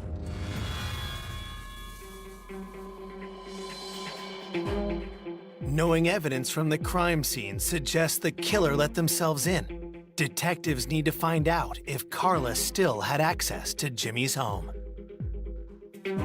We actually did ask Carla if she had a key to the house, and she did not have a key that she could remember. Undeterred, they ask where Carla was on the night of the murder. She didn't go out and do anything. She said it was raining that night. It was nasty weather. She actually went to her bedroom and read a book. We asked if anybody could verify that. She said, well, my son, Dwayne, because he was at home as well. To confirm Carla's alibi, police bring in Dwayne and Tiffany, who are waiting in the next room. When we saw Dwayne, he's a 19-year-old, kid. Dwayne gave a statement advising to us that, when his mom came home, that he just sat and chilled at the house. He didn't have a cell phone, so he would use his mom's. His mom said that she was down in his bedroom. He said he was up in his bedroom, and they didn't see each other the rest of the night. Dwayne's account lines up with Carla's, but detectives are curious about whether Dwayne had any conflicts with Jimmy. Tell me about Jimmy. How was y'all's relationship? It was cool, but we bumped heads a little bit sometimes. He was straight up in the night. He was cool. He fun, loving person. Dwayne just was like, I can't believe this happened. I don't know who would have done this. Police turn their attention to his sister Tiffany, and right away sense some tension. When we interviewed Tiffany, she admitted her and Jimmy butted heads on things, and she actually moved out. She didn't like being parented by him. Detectives ask where she was at the time of the murder. Advised she was at home with her boyfriend during the time frame all that Wednesday evening. So at the time we got through interviewing Carla, Tiffany, and Dwayne, there was not anything to lead us to believe that they had any involvement with the death of Jimmy. To help confirm their alibis, detectives ask for Carla and Tiffany's cell phones. We were going to use the technology of the cell phone pinging to corroborate where they were the night of the murder. While they wait for those results, detectives canvass Jimmy's friends and colleagues to find out who else might have had a key to his house. Early on in the investigation, we had to look at everything. With Jimmy being a high school teacher, with Jimmy being a basketball coach, there was multiple people that could have done this. We had to start going back to who knew Jimmy. And the first thing we did was work. We spoke with all the teachers liked Jimmy, other coaches liked Jimmy, the principal liked Jimmy. Detectives can find no one with a key or even a bad word to say about Jimmy. He was the kindest, gentlest, most compassionate person that I know. But for somebody to snatch your loved one from you out of their own selfish reasons, it really is heartbreaking, and it makes you mad. 3 days into the investigation, detectives receive Jimmy's cell phone back from forensics and discover that he was texting shortly before he was killed. He was texting with a female subject, and they were back and forth talking about some directions and basically good night. The last text we identified as a subject named Pam Smith. The name is new to police, but when they compare the time of her last text with the report of gunshots on the night of the murder, they realize they were just minutes apart. With this new lead, Pam Smith becomes detectives' newest suspect. Who is she? And was she involved in Jimmy's murder? When you read the text messages between her and Jimmy, the lingering question had to be, was there some sort of, romantic thing gone awry?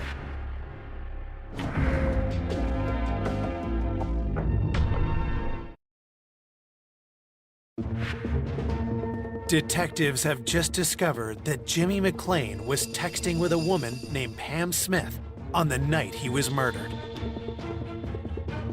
We were able to determine that Pam was the last person that Jimmy had contacted. Investigators need to speak to Pam to see if she has any information that points to the killer. We called just to say, this is the sheriff's office. Do you know Jimmy? And she was like, yeah, that's my boyfriend. Detectives inform Pam of Jimmy's murder and carefully gauge her response. She was extremely distraught. She was like, do I need to come down there? What do I need to do? We still had to figure out who she was. Is she married? Is there an affair situation? Is this a boyfriend, girlfriend situation? Pam tells detectives that she and Jimmy had only been dating for 6 months. We were able to sort of dig into the relationship between Pam and Jimmy. What seemed like a healthy relationship. Pamela claims she was 3 hours away in Nashville at the time of the murder, and she's more than happy to turn over her phone so police can verify her statement. After talking to her, there was nothing that she gave any kind of suspicion or anything. Detectives have one more question for Pamela. We actually did ask Pam if she had a key to the house, and she advised that she did not have a key. But she says she knows who does. Pam had overheard a phone call. Jimmy was telling his wife, Carla, that she could come by the house while he was gone to pick up some mail that had come to the house for her. Pam took note that when they left the house, Jimmy didn't leave the mail in the mailbox or on the front door, but he left it inside the house, which told Pam that Carla had a key to the house. Police believe the killer had a key, but Carla told detectives she didn't have one. The discrepancy raises a red flag. Is it possible that Carla had a key to the house? How can we prove that she didn't come into the house the night of the murder? There's only one way to know for sure. We used the technology of the cell phone pinging to follow her from her work all the way to home. The cell phone data indicates Carla was home all night, and her daughter Tiffany was too. Everybody's statements made sense where they were. There was no reason to pursue any other questions with them or Pam at that moment.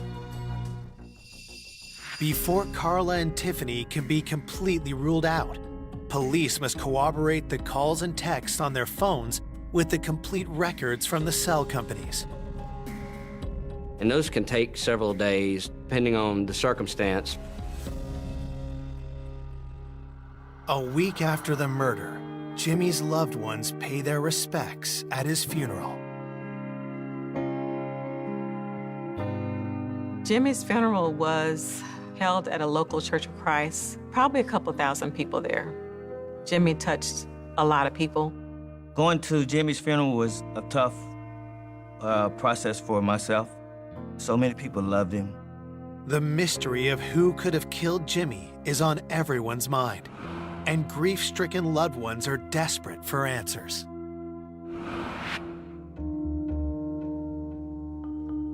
The family was very concerned, but I felt that absolutely the truth would come out.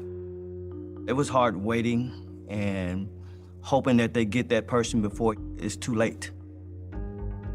It's very frustrating. After several days, it gets worse. It gets harder to solve, and the family starts to lose hope in you. The day after the funeral, detectives received the forensics reports. There was no extra DNA under the fingernails of him to see if he got physically close enough to maybe grab the suspect or anything like that. We didn't get any fingerprints that weren't supposed to be there. Jimmy's prints were the only ones there. The report isn't all bad news for detectives. An expert at Nike was able to determine the muddy shoe prints in the entryway of the house. Most likely came from a Nike Air Force One. These are basketball-type shoes. They're between the size 10 and 11. Before detectives can follow up on this new lead, their investigation takes a bizarre twist. There had been a scandal at the high school. Ridgeway High School had a very good basketball team. They were one of the top in the state. We started hearing about a student at the school who had just recently gotten in some trouble. Detectives need to know if the scandal is linked to Jimmy's murder. Staff tells them the player at the center of the storm is number 22, Mackenzie Sewell. Obviously, he was a fairly good basketball player, but he was also 2 years older than people that he was playing with. He was actually an adult, falsified documents to still play high school basketball because he was attempting to try to get a scholarship to play. A week after Jimmy is found dead, the scandal explodes into the headlines. This man used a fake transcript to enroll here at Ridgeway High, and our sources tell us the man has a GED, but enrolled here simply so he could play basketball. A humiliated Mackenzie is kicked off the team and out of Ridgeway High. The dream of the NBA is over. The coaches were like, oh my goodness, because the whole school gets punished for it. They get disqualified from being able to play. The scandal raises a key question for detectives. Had Jimmy discovered the truth about Mackenzie and been silenced before he could report him to authorities? Did Jimmy initiate this whole situation? Because we knew Jimmy was an ethical individual. If Mackenzie thought Jimmy had anything to do with this, then this could be a reason why Jimmy was murdered. Police are eager to talk to Mackenzie, but that's not going to happen. He immediately lawyered up. He didn't want to talk about anything. Detectives try a different approach. They go to speak with the person who registered him at Ridgeway High, his mother, Chandra Nicole. What she tells them is more bizarre than they could have imagined. What we found out is that was his wife.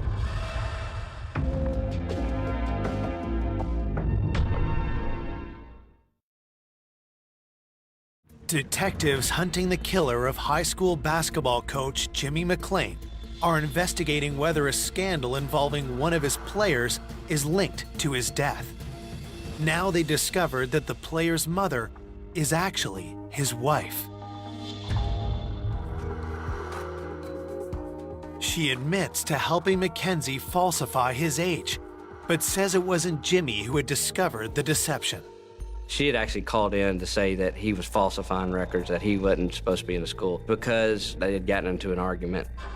While enjoying his second go-around in high school, Mackenzie began a relationship with a fellow student. When his wife caught wind of it, she told the school about Mackenzie's scam. It was a domestic situation between him and the wife. Really didn't have anything to do with Jimmy. Didn't follow Jimmy at all.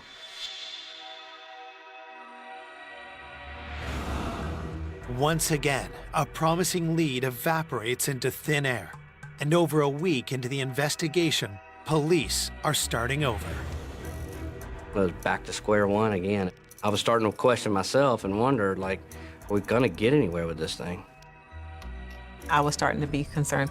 I wanted to know when people were gonna be charged.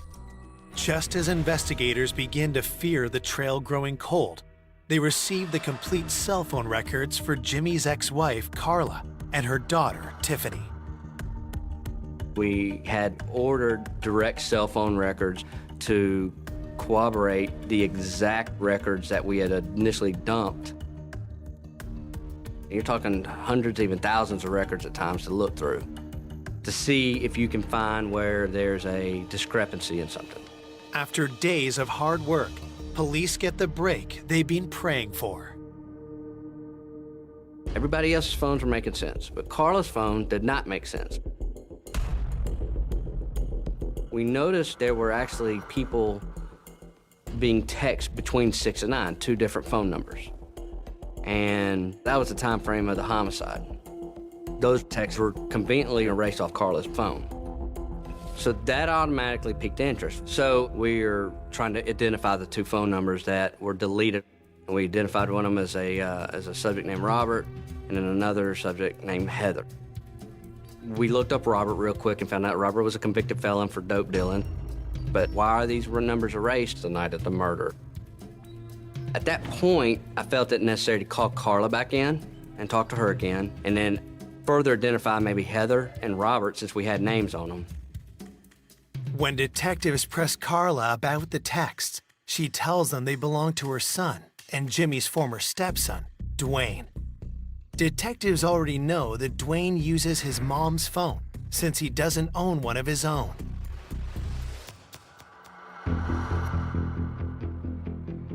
Carla said that Heather was a girlfriend. She says, oh, she's a good girl. She's a girl that lives out in Cordova, not too far. Carla said wasn't too fond of Robert, but she did admit he and Dwayne were friends. She says, well, I don't really like him hanging out with Robert too much. You know, he's a troublemaker. Knowing that Dwayne was texting with a known felon during the time frame of Jimmy's murder is a red flag for detectives. So they asked Dwayne to join his mom down at the station.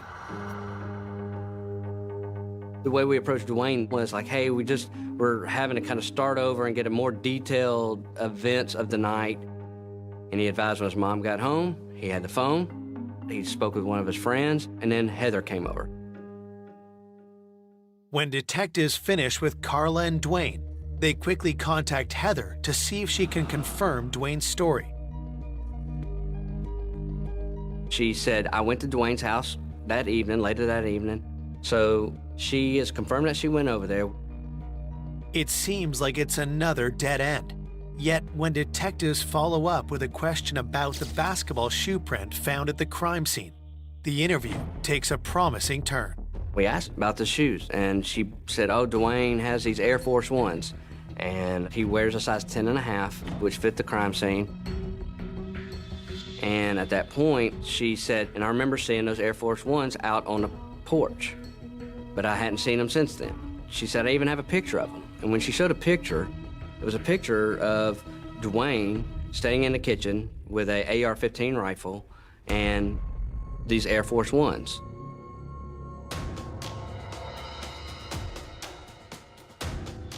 Police quickly get a search warrant for Carla's home. Searching the closets and everything else, so there's no Air Force Ones in there. There's no shoes that match the homicide. Took pictures of his room, and we left. We didn't come out at that house with anything. So far, linking Dwayne to the crime has not proven fruitful, but detectives have another strategy. We know for a fact that there was text messages between Robert and Dwayne during the homicide. We feel that those texts could be very important. Since he erased them off his phone, we couldn't get them. So my goal was to get a search warrant for Robert's phone, hoping that the text messages were still on his phone, visible where we could see them. While police wait for a warrant to be approved, officers keep an eye on Robert. I arrived, and within a few hours of setting up surveillance, Robert Collins came out of his house. At that point, our detectives went to talk to him, and Robert took off running.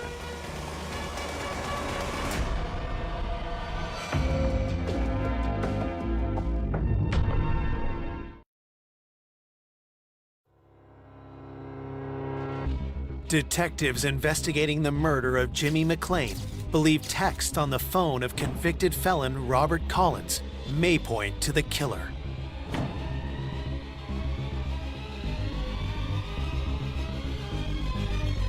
When Robert took off running, he ran a good ways, but we needed to catch him. We didn't want him to destroy his phone or anything like that. As Robert Collins was running away from the scene, he tossed something. Our detectives ended up catching him on foot, and when they did, he had a large amount of narcotics. The illegal drugs give detectives reason to arrest Robert. But even more incriminating is what he tried to discard as he fled. When we saw that he had tossed a weapon, we immediately thought maybe that was the weapon that was involved. So in the back of my head, I'm thinking, oh, this is fantastic. Are we gonna solve the homicide right now? You get excited, like, hey, we're there, we're gonna get this. Police bring Robert down to the station, but before they question him, they carefully examine his gun and phone. I think it was very quickly determined it wasn't the weapon from the scene.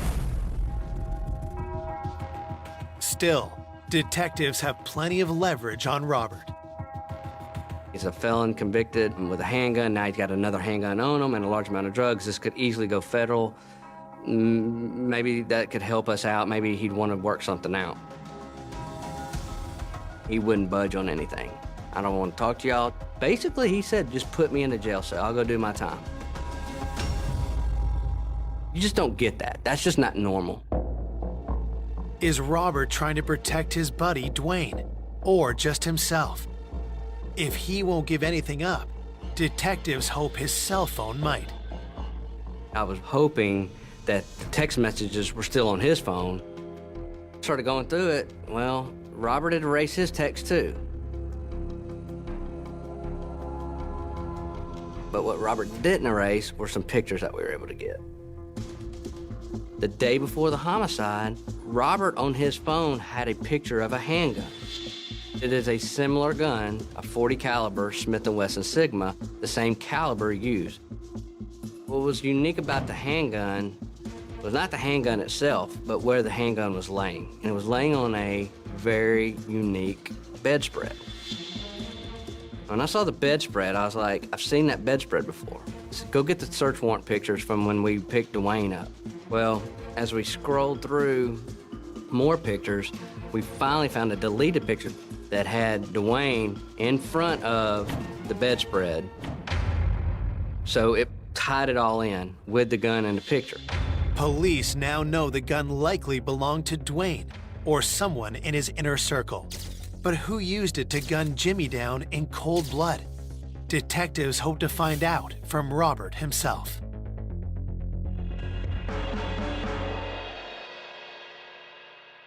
So when we put Robert in jail, we were hoping Robert would say something on the phone. The first phone call that Robert made was to a young guy. First thing that Robert said to the guy was, hey man, that pit bull, it's real sick. And the guy kind of like, I don't think he caught what he was saying. He's like, oh yeah, just laughing, I got you. And Robert, you could see, was very frustrated. Like, no man, I'm not kidding. You need to get rid of that pit bull, it's sick. Bryce shouldn't have sold it to you. We did have indication that pit bull was most likely the gun. And real sick, put it in street terms, means it has a body on it. Detectives trace the owner of the phone Robert called. It was a kid named Jamarius that lived in the Cordova area. We believe that Jamarius Cooper had in his possession the firearm that was used in the killing of Jimmy McClain. Police get an emergency search warrant and race over to Jamarius's home before he can dispose of the gun.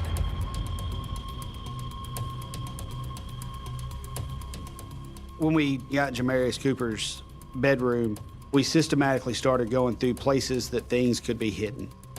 We were going through it, and we weren't finding anything. And then one of my detectives, probably into the 30th box or so, he's like, I got something. And I was like, do what? When I saw that gun, I immediately felt like we had found the needle in the haystack. We had known through this investigation that most likely we were looking for a very specific gun. That is the same style gun that we're looking for. Same caliber, most likely the same brand, the same model. At that moment, I was like, Jimmy's here, he's guiding us. He's telling us it's all here. He's not making it easy. He's making this puzzle, but it's slowly coming together. So immediately took the gun and had TBI process it. Within a couple hours, they were calling us back on, hey, this is the gun that was used in the homicide of Jimmy McClain. That does bring some emotion to you. You're like, oh my gosh, this work, this time, and we're going into 30 days here. I mean, nobody finds a gun used in a homicide in 30 days. Police need to talk to Jamarius, but before they can track him down, they get an alarming call. We have a call from Cumberland County Sheriff's Office, and the deputy there said, hey, listen, we just had something weird come in. A white female came running into our station. She was very distraught. She was in her pajamas, and that she said that she wanted to pass on some information that her husband was upset because his nephew had admitted to killing a basketball coach.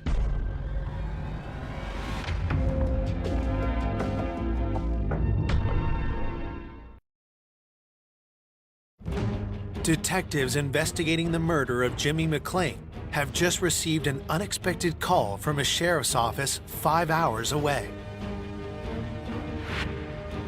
And the deputy there said a white female came running into our station. Her husband was upset because his nephew had admitted to killing a basketball coach. Her husband was Carla's brother, which was Dwayne's uncle. Detectives are stunned. Dwayne's uncle is Donald Page, a known felon. Detectives bring him in, knowing they may only have one shot to get him to talk. He was I'm not talking to y'all, I ain't got nothing to say. Police remind him of one simple fact. If he's withholding information, that makes him an accessory to murder. And all of a sudden, he said, look, my nephew said he did it.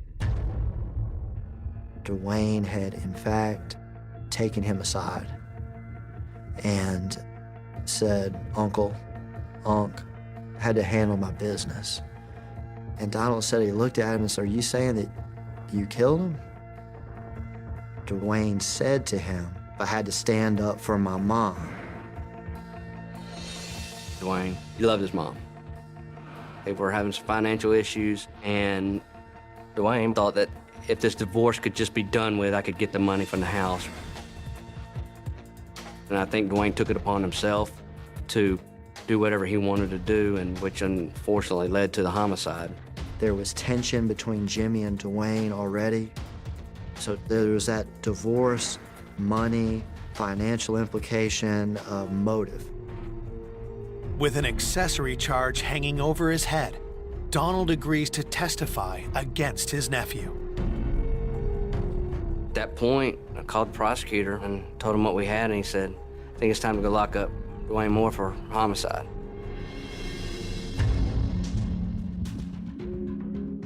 On March 26, 2013, Dwayne Moore is charged with the murder of his own stepfather. I'm telling you, he just had no remorse, no confessions. He just didn't have any care in the world whatsoever. When I heard Dwayne had been charged with Jimmy's murder, I felt a lot of relief. I was shocked to know that someone that he had influenced this long in this young man's life that would take his life. It went deep to my core as far as emotionally.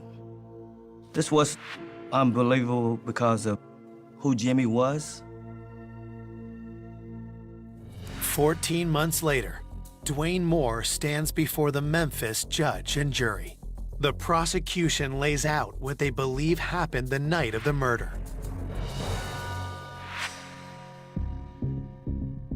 Dwayne had it in his head that he was going over there to kill him. He knew that there was a key to the house that Carla might have forgot about.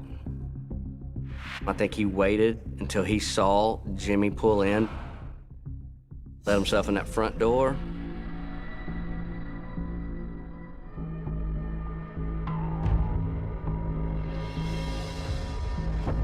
pulled the gun out as soon as he saw Jimmy and started shooting.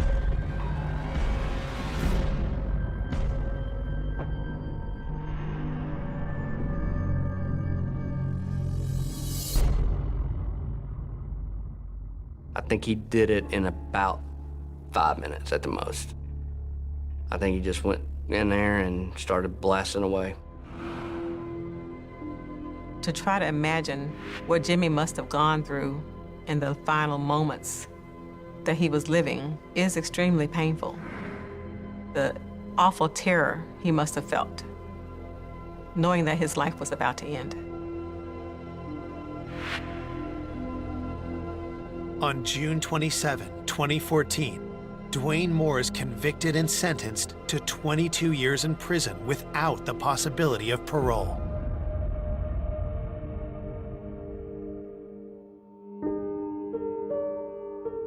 It hurts.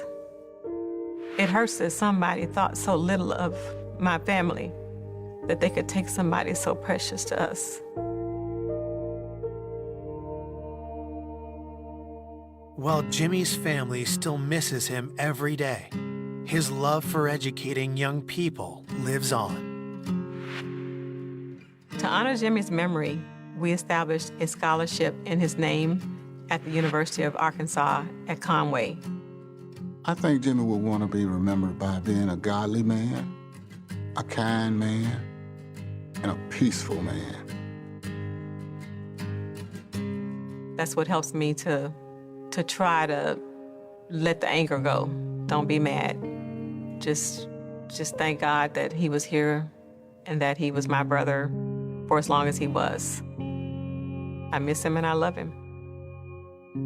For more information on an unexpected killer, go to oxygen.com.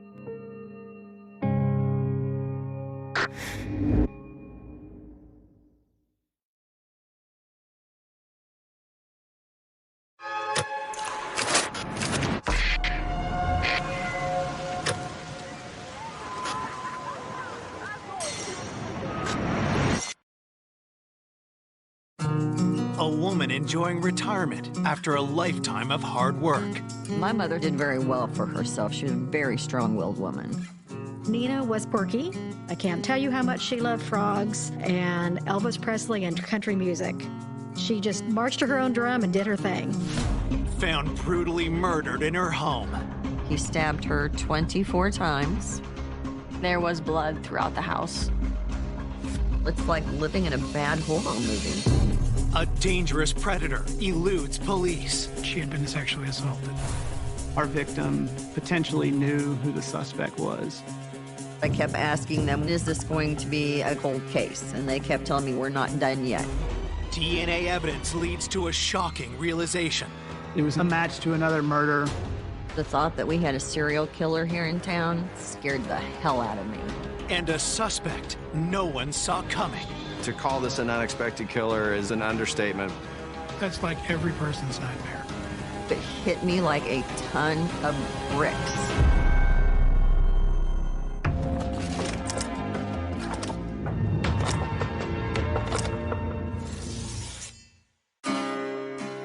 Kansas City is a large metropolitan area on the border between Kansas and Missouri. Kansas City can be a very fun place to be. We love our sports in this city. It's a very friendly place to live. Nothing seems out of the ordinary on October 29th, 2010, until Kansas City police receive a 911 call about a woman found unresponsive in her home. A woman called police and said she discovered her mother at the bottom of the basement stairs, and she checked her for vital signs and found she was dead. When the first officer arrives on the scene, the caller leads them to her 75-year-old mother, Nina Whitney. I showed them my mother's body laying at the bottom of the stairs. I told the police officers I believe she had just dropped over from a heart attack. And then I called my cousin Kim. The phone rang and I picked it up, and Paige told me my mother is dead. Paige said she thought maybe Aunt Nina fell down the stairs going to the garage. While Paige speaks with her cousin on the phone, police take a closer look at Nina's body. Nina was face down And there was a shelving unit there with a bunch of glass frogs, and a lot of those frogs had fallen off the shelf on top of her. It initially looks like an accident and a natural death. But when they rolled the victim over, they discovered several stab wounds in her chest. And also what were determined were defensive wounds on her hands, which is something that we see when someone fights back. Clearly, this is no accident, and detectives arrive to begin a homicide investigation. When someone's stabbed like the victim was, it usually means there's some sort of emotion tied there because you're actually stabbing someone instead of just shooting them or something like that. Her blouse had been pulled up and there were buttons missing, and they quickly discovered that there what they believed to be saliva on her breast, which they swabbed. So it felt like this was sort of a sexual in nature homicide. Police inform Paige that her mother has been murdered. I don't think I've ever been that stunned in my entire life. It's so surreal. It's like living in a bad horror movie. I don't know how to describe it. You're just totally and completely stunned. A lifelong native of the Midwest, Nina Whitney was a woman with humble roots. My mother was born in South Dakota, and then their family wound up here in Kansas City in the late 40s, early 50s. My mother had a very rough life. My mom's mom left their family, so my mom was left to take care of her younger siblings. She married my father, and my parents divorced when I was about 9 years old. My father left her pretty much destitute, so it was just the two of us. And we struggled tremendously. My mother worked some very hard jobs, and we lived on food stamps. Eventually, Nina found a stable, well-paying career. She worked on the assembly line at General Motors here in Kansas City. She managed to buy a house, and she did very well for herself. She was a very strong-willed woman. Nina wanted a better life for her daughter and encouraged Paige to get an education. I went into criminal justice at Central Missouri State University, and I was a probation parole officer for 25 years. The older I became, the closer my mother and I became. We spent a tremendous amount of time together. My mother started collecting frogs back in the mid-70s. Ceramic, glass, dishes, clothes, bedding, towels. The entire house was filled, wall to wall, floor to ceiling, with frogs. Nina's favorite hobby earned her the nickname the Frog Lady. Nina was quirky. I can't tell you how much she loved frogs and Elvis Presley and country music. She just marched to her own drum and did her thing. Investigators are stunned that someone would viciously attack this 75-year-old woman in her home. I was in total shock, truly. She was in her house, minding her own business, not doing anything wrong. Like, how on earth did that happen? When I found out Nina had been killed, I couldn't imagine who could have done this. I had no ideas. Detectives interview Paige to narrow down when the murder might have taken place. Friday, about 6:45, I decided to call my mother to see what time she wanted to go shopping on Saturday. And that's when she didn't answer the phone. It was extremely unusual for her not to answer the phone. So then I called the cell phone, and she didn't answer that either. Then I started to panic. So then I took off and went out south toward her house. And when I got to her house, the porch light was not on, and I knew something was very wrong. So I walked through to the kitchen, and it was dark. So I turned the light on, and there was her body laying at the bottom of the stairs. And I could feel the back of her head, and her head was ice cold. And I called 911, and then it just kind of hit me out of the blue that I was hearing weird noises. So I followed the noise upstairs to the hall bathroom. Both faucets in the tub were running full blast. And I thought, well, that's just really strange, because my mother didn't use that bathroom. Detectives wonder if Nina's killer had turned on the faucets, and if so, why? The victim's daughter had located the guest bathroom bathtub faucets running, and she had turned those faucets off. So the bathroom was processed for fingerprints and DNA. In the victim's bedroom, There was like an imprint of where it looked like somebody had been laying on the comforter. And near the bed, we could see buttons that appeared to be similar to the victim's blouse, as well as a hair roller that was similar to the hair rollers in the victim's hair. So that led us to believe that the victim was assaulted and maybe her blouse may have been torn open at that location. As every corner of the house is searched for evidence, investigators make a crucial discovery. We opened up the knife drawer in the kitchen and located a paring knife where the blade was bent and there was blood at the base of the blade near the handle. That could mean that somebody had tried to wipe it clean. Forensics bagged the knife for further analysis and processed the house with luminol, which can indicate the presence of blood. The luminol tells us that somebody was moving around in that house with some amount of blood on them. We got that blue glow in the victim's bedroom, bathroom, hallway, living room, and the kitchen. The front door was unlocked, and we didn't find any sign of forced entry, which was a big clue for us that our victim potentially knew who the suspect was. There's no reason for anyone to hurt her. And my mother was not a very social person at all. She had no family other than me here in town that would be in and out of the house. Page points to one detail detectives could not have determined from their search. There was a shelf by the front door where her cell phone always was, so she could take it when she went out the front door, and it was missing. Had the killer snatched Nina's cell phone? Police request a trace on it, while officers go door to door looking for witnesses. One of my other detectives found a party down the street that had seen a white male in the neighborhood earlier that day. He was in his 50s, walking with a limp. The witness saw him go to a black Jeep. He saw that car was parked kind of behind the house, about a block away. And so he sees this guy walking and kind of looking around. And so he just kind of mentally noted it. He kind of looked like he was probably up to no good. Could the suspicious man be Nina Whitney's killer?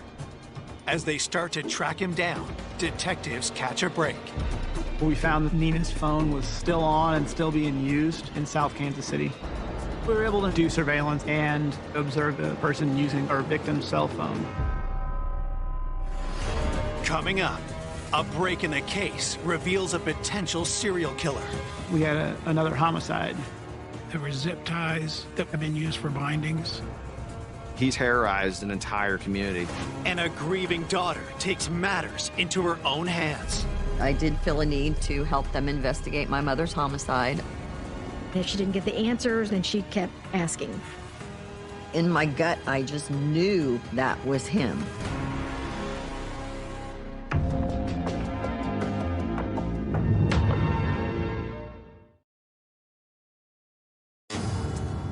Detectives investigating the vicious stabbing of 75-year-old Nina Whitney believe the killer stole her cell phone. Now, police have traced the phone to an address in South Kansas City and rush to apprehend the suspect. We did kick his door in, and when we took the suspect into custody, we found that he had the phone on his person.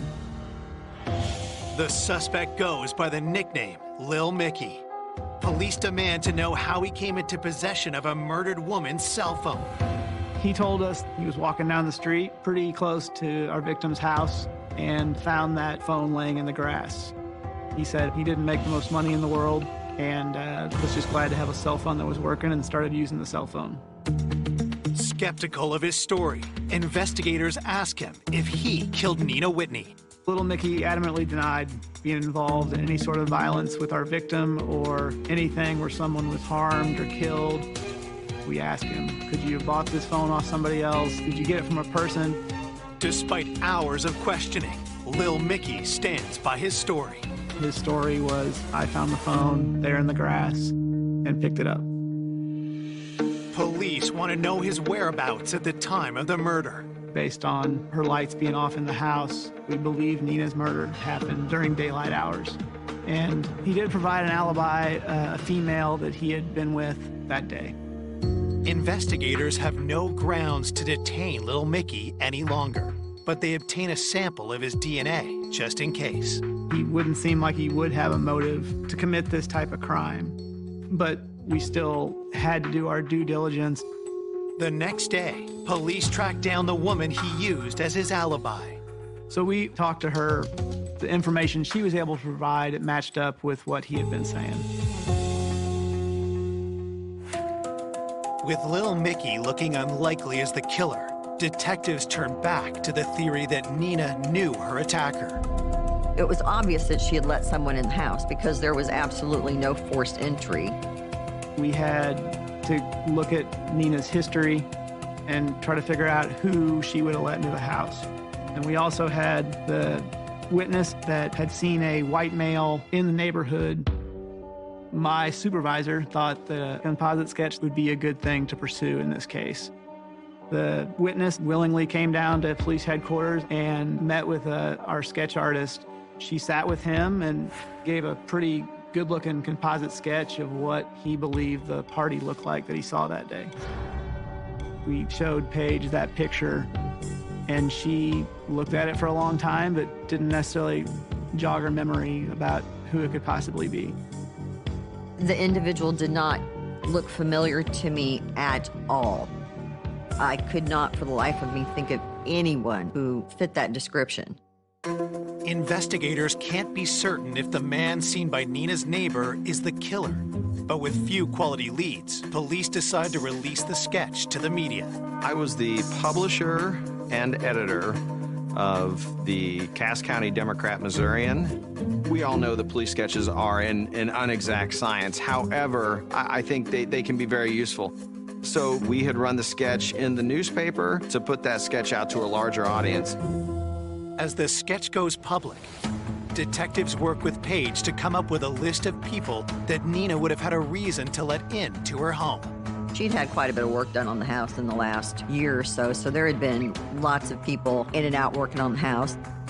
Maybe someone that is a predator did work inside her house and decided that she would be a good victim.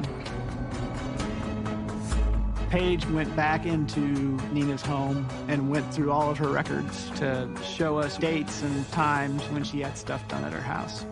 The detectives got all that information from me and questioned everyone who had been in and out of that house. My squad started working to collect DNA from anyone that we thought had contact with Nina, and I think we collected about 40 to 50 samples. Honestly, most people were willing to provide their DNA to us when we explained that this was an elderly woman that was brutally murdered. If there was someone that maybe we thought was fishy or involved or could potentially be the suspect, DNA is good to rule people out in cases like this. The forensics lab will compare the scores of samples to the DNA recovered from Nina's body. It'd be nice as a detective to get DNA results like they do on TV, 5 seconds later. But it was about a month after the homicide when we got our results back. My boss called me and she said that we had a DNA hit. So I thought that, well, if there's a DNA hit, then we'll be able to find a suspect. But that wasn't the case because it was unknown DNA. The DNA does not match the dozens of samples collected by homicide investigators. Everything from the mailman to Little Mickey to contractors that had been inside her house. It rules them out, absolutely. But the DNA profile that was found was a match to another murder almost 2 years to the day in Harrisonville, Missouri. So we knew at that point that this was not the first time that this suspect did this. And that wasn't something I expected. It was a big deal. What concerned us was that we did have a serial killer type situation.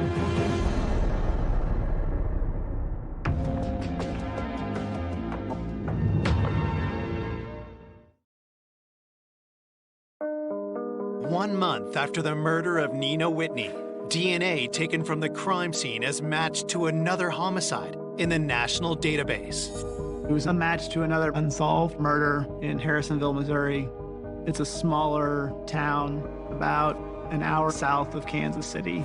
Kara Jo Roberts was found inside her home in the bathtub, shot in the head with the bathtub running, just like Nina. It seemed like a sexually motivated homicide, and with the tub running, that matches Nina at our scene.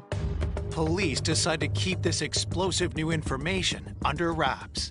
At that point, we were trying to keep this information close to the chest, because the suspect didn't know that we knew both crime scenes were connected. We did not want that in the public. Detectives even withhold this new development from the victims' loved ones, including Paige. I kept asking them, when is this going to be a cold case? And they kept telling me, well, not yet. We're not done yet. And I don't know what they were doing, but I know they were doing things behind the scenes. Investigators head to Harrisonville to get briefed on the Kara Jo Roberts case. Just reading through a case file doesn't give you the whole story. So to talk to an investigator that actually worked that case, it helps paint a better picture of what happened in the other investigation. I was one of the detectives from Kansas City at the time that was sent to work on this case. Kara Jo and her husband lived right there in the small town. They had a kid. Seemed like a very happy relationship. Just your normal, happy family. The Roberts family was devastated by a horrific tragedy on November 5th, 2008. Her husband found Kara in the bathroom. She wasn't wearing any clothes. There were obvious gunshot injuries. She was in the bathtub, and the bathtub was running. There were zip ties that we speculated at the time had been used for bindings. At the Kara Jo Roberts scene, we found 2 different white-colored zip ties that appear to have been used but cut. We also found a roll of duct tape. On both the zip ties and the duct tape, we had male DNA. There was DNA found on Kara's body, and there was indications given by the medical examiner that she had been sexually assaulted. Detectives investigating Nina's murder ask for a rundown of the suspects in Kara Jo's case. Based on the fact of no forced entry, very much kind of angled towards us believing that the husband may have had something to do with this. A domestic violence type homicide is usually spur of the moment, rage and kind of action, but this could have been a situation where he was trying to control her physically with the bindings, and then it escalated. Kara Jo's husband claimed he found his wife dead when he got home from work and immediately called 911. From the time she was last seen to the time when her husband came home and found her was a very tight window. It was only like 45 minutes. Her husband gave what was kind of a complex alibi, but when we went to talk to his friends who were involved in that alibi, they were able to corroborate everything. DNA testing at the time also cleared Kara Jo's husband, and no other viable suspects were identified. The investigation went cold until the DNA connection to Nina Whitney's murder revives the case 2 years later. Nina's homicide was a lifeline to the Kara Jo Roberts case. We have double information, and we have a bigger picture of what's going on in both of these acts. What we have to do at that point is start doing what's called victimology. You basically have to understand the circle of Kara Jo's world, and you look at the circle of Nina's world. You know these 2 cases are linked, and you want to find those commonalities in between. What was really interesting was all the stuff in the Kara Jo Roberts case that matched up to Nina's case. As far as the tub running, we had a lot of different theories, but our main one was if our suspect was going to commit a rape, they would want to use that tub to wash away evidence after the act. In Nina's case, he turns on the water to try to maybe get her body up into the bathtub. He may have not been able to drag her body up those stairs. Our witness down the street sees this guy walking with a limp, and we thought the limp may have hindered him from getting her body back up to the tub. So just like our case, the Kara Jo Roberts case had someone down the street that saw someone in the neighborhood. The witness had seen a Jeep, had seen a male going to the Jeep, and that male may have been limping. And it looked like they were up to no good. Despite the telling parallels, police can't find anyone connected to both Nina and Kara Jo. That was not the answer that we wanted as detectives, because that meant that it was somebody totally random. A random person coming in and taking their life. That's like every person's nightmare.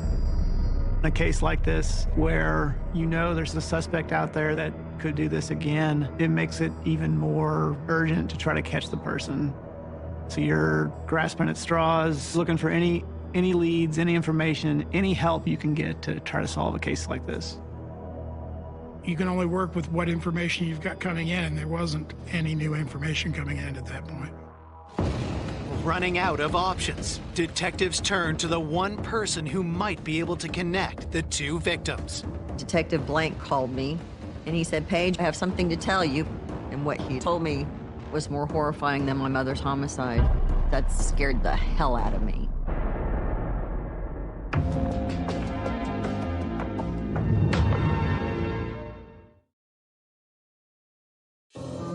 Detectives investigating the stabbing death of Nina Whitney have informed her daughter Paige about a stunning development.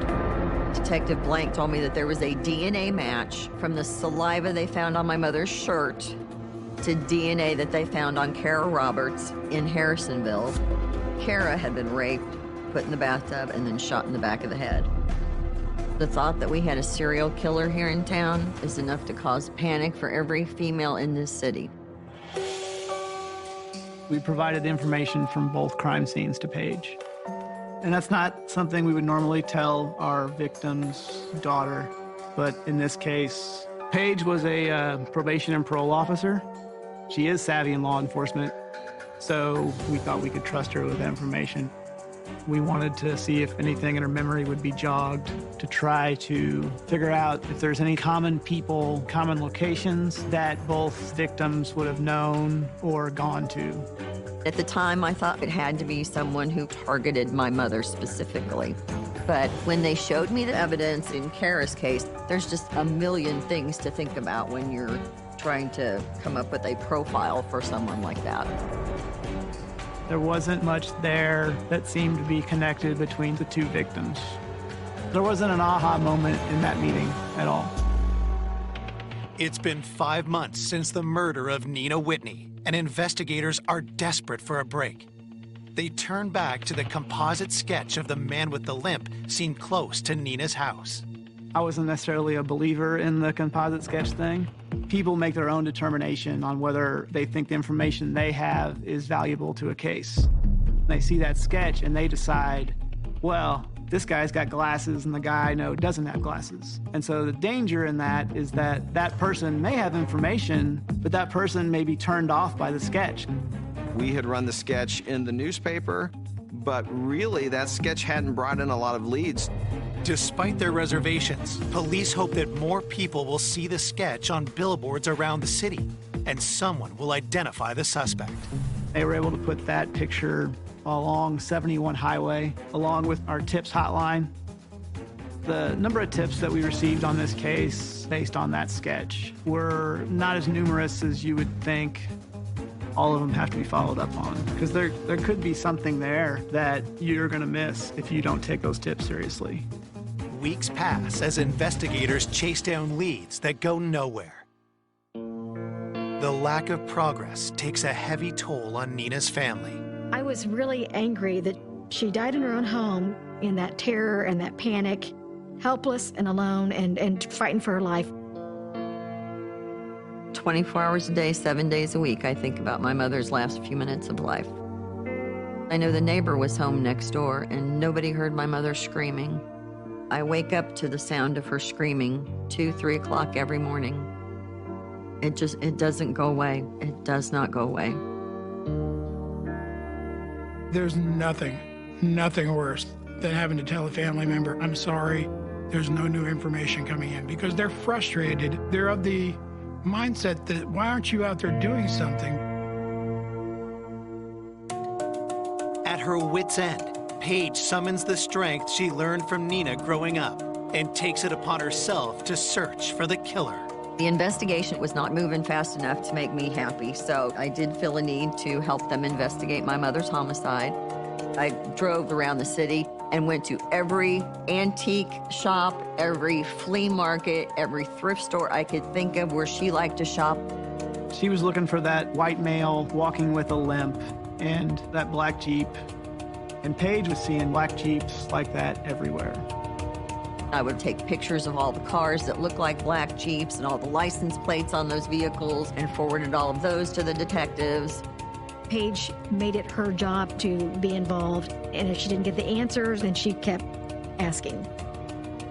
I can't even explain to you how badly I needed to know who murdered my mother.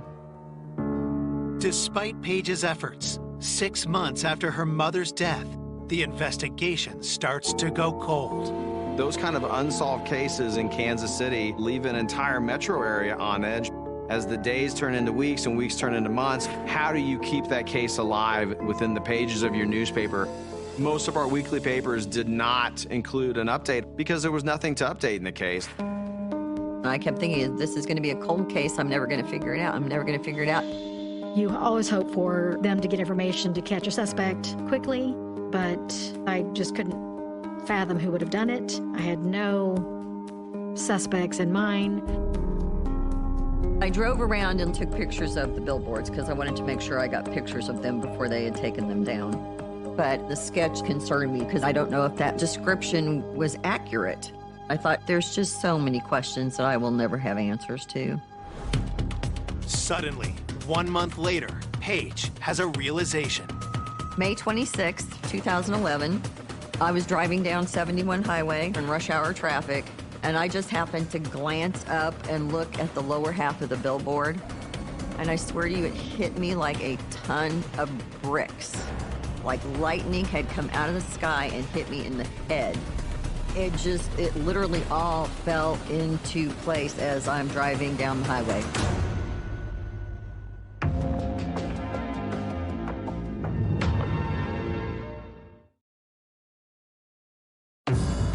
Seven months after the murder of Nina Whitney, her daughter Paige has just been struck by a mind-blowing realization. I was driving down 71 Highway, and I just happened to glance up at the billboard.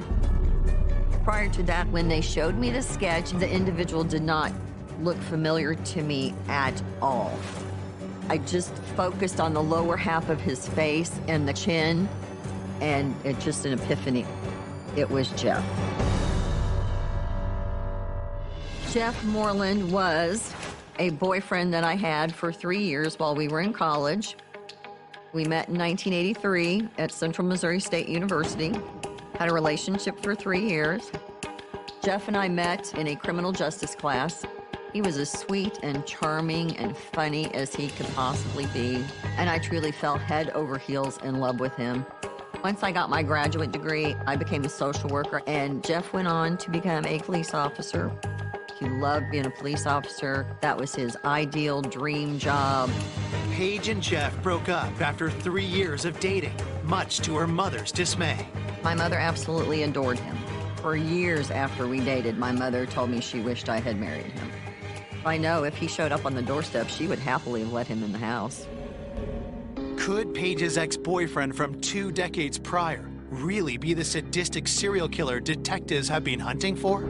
I was so lost in my own head, trying to tell myself that Jeff didn't do it. I kept trying to tell myself that I was wrong, but in my gut, I just knew that was him. At the parole office, I'd mentioned it to a couple of the girls that I work with, and they told me that I should run him through the system. So, well, that makes sense. So I ran Jeff through the system. And lo and behold, if he didn't have a black Jeep Wrangler registered in his name, and I nearly lost my cookies. And I also found out Jeff had been a police officer in the Grandview Police Department, but Jeff had retired about 5 years prior to my mother's homicide because he'd had Parkinson's. Does the Parkinson's diagnosis mean Paige's ex could be the man with a limp spotted near Nina's home? Paige brings her findings to detectives. I told him that Jeff had been a police officer in Grandview and gave him all the information that I had. Officers look up Jeff Moreland's home address and discover he lives in the same small town as the first murder victim, Kara Jo Roberts. He lived in Harrisonville, Missouri. So that was the first person during our investigation that matched all of those factors. Detective Blank said, yep, it could be him. Detectives know they have to take extra care when investigating an ex-cop. Harrisonville is a very small community, and Detective Blank told me that Jeff knew every law enforcement officer in the county and that he would find out that he was under investigation. Investigators decide a direct approach is the best option. We did not believe that we had probable cause at that point to get a search warrant to get his DNA. So we went down and knocked on his front door. I did tell him, your name's come up in a homicide, and we need to get a DNA sample from you. If someone were to tell me that, I'd be like, what homicide are you talking about? That was not Mr. Moreland's reaction. He said, well, I've got to go take my cat to the vet, and he went back inside his house. My gut was telling me that we had our guy, but you need to be sure that this is your guy before you go with your gut. Police again asked Jeff to provide a voluntary DNA sample. I ended up calling him and telling him again that, hey, we need your DNA to compare to this homicide, and then we'll be done. Jeff again claims that he's too busy to provide a sample. A week later, investigators receive an unexpected phone call from the police department Jeff retired from, located just outside Kansas City. So the sergeant with Grandview Police Department calls us and says that he's been in contact with Jeff Moreland and he provided him a DNA sample. We rushed down there and we made contact with the sergeant. On his desk, he had a pill bottle. The sergeant provides a strange account of how he obtained Jeff's DNA. Jeff told him that, I want you to meet me at this gas station along 71 Highway. And Jeff shows up in his black Jeep. And Jeff tells him that Kansas City has come and accused him of being involved in a murder. As he's explaining the story, he takes swabs and puts them in his mouth, and then Jeff hands him this bottle along with my card and says, here, give this to the detectives. We tell the sergeant, that sample's not gonna work. You can't just provide your own sample. And the sergeant sort of indicated, well, we'll just get rid of it in the trash then. We told him, no, we'll take that bottle off his hands and take that from him. The evidentiary value of this stuff is just worthless. But obviously, we recover it and we examine it. That DNA was tested, and it did not match our homicide. The fact that that DNA came back as not a match just didn't surprise me at all. Had he followed the protocol, that would have exonerated him. And he very easily could have done that, but he chose not to. We more and more really thought that we might have had our suspect based on his actions at that point. We all know about serial killers. I was worried that the suspect was going to do this act again. A few days later, detectives get the call they've been dreading. I received a phone call. There was a rape that occurred in Harrisonville. But the victim was able to get away, and then she was able to contact police. The victim took the officers to where this event had occurred the day before. It was Jeff Moreland's residence. So my first question is, where's Moreland at now? When police go to arrest Jeff, he's nowhere to be found. Detective Blank told me Jeff may have raped a third victim, and he is now on the run. I didn't know if he would be after me. I didn't know if maybe he had figured out that it was me who initially contacted the police. That was a nightmare.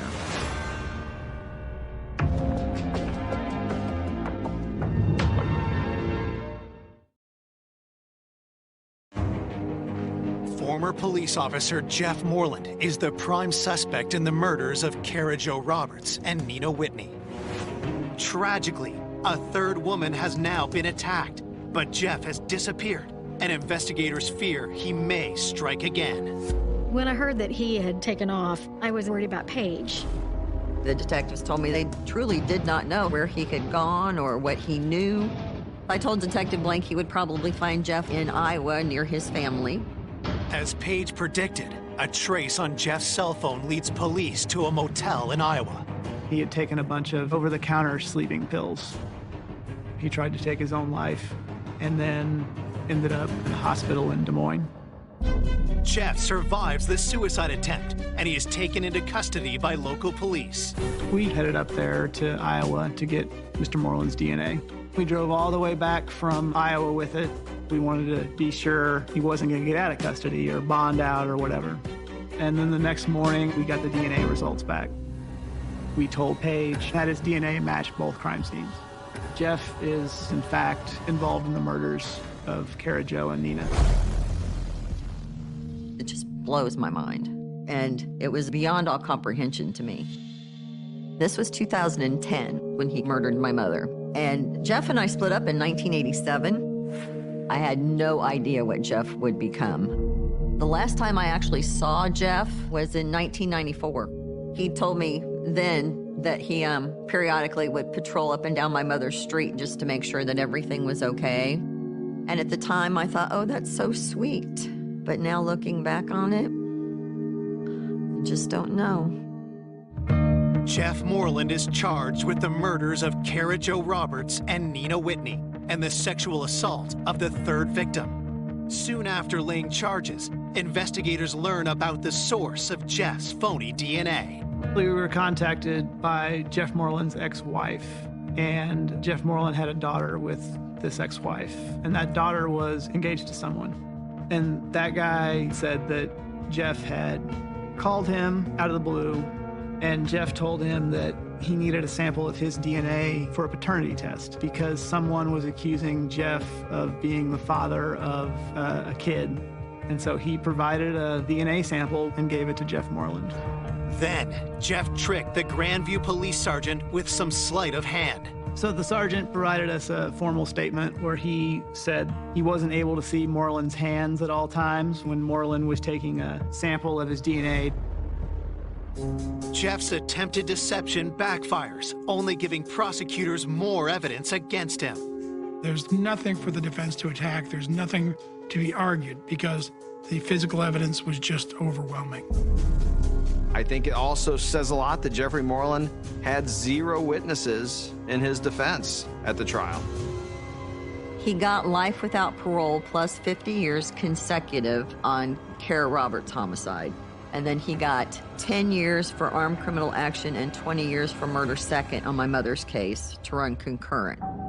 With no trial testimony from Jeff, police and the victims' families are left to piece together exactly what happened to Nina Whitney and Kara Jo Roberts. What we do know is that Jeff Moreland took Kara Jo's life. My personal opinion is he was driving by and saw her in the yard, and he was in that mode where he was hunting and decided that's his target. After killing Kara Jo, it seems Jeff developed a taste for murder. He struck again 2 years later. I believe the day that Nina was murdered, Jeff Moreland simply knocked on the door and Nina saw who it was and let him in the house. It's not necessarily uncommon for a predator to go after older women because they feel like they are easier victims. Of course, my mother would let him in. And then at some point, he had to have started forcing her backwards up the stairs. I think when he got her into her bedroom, that he tried to rip her shirt off of her, forced her onto the bed, but she did fight back. She did run.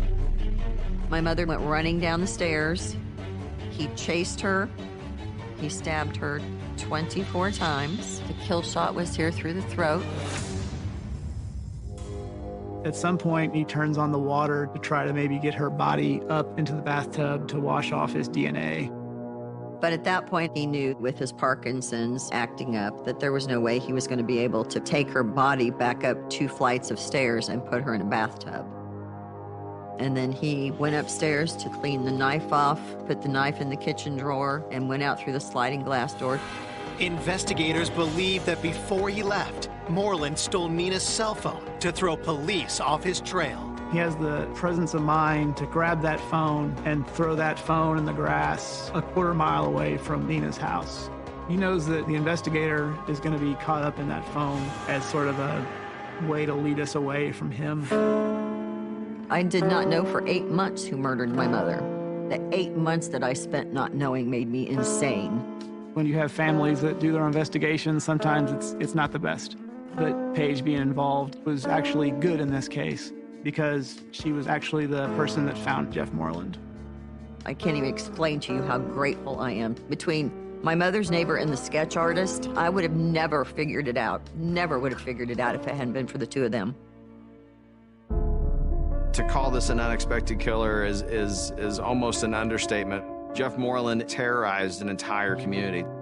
Police speculate that Jeff's forced retirement a few years before the murders may have been the catalyst that set him on the path to kill. I feel that when he developed Parkinson's and he had his power taken away from him as a police officer, the murders were almost like him getting revenge on the world. I joined this organization called Parents of Murdered Children and Other Survivors of Homicide Victims. And we're all basically going through the same thing. So it does help to have someone who understands the enormity of what has happened. I think Nina would want to be remembered as a strong, independent woman who fought to the end. And that's how I'll always remember her. There are frogs. कोई चावल रत ना दे असी माया टुर जाना तुसी मालक वत ना दे असी माया टुर जाना असी माया टुर जाना तुसी मालक वत ना दे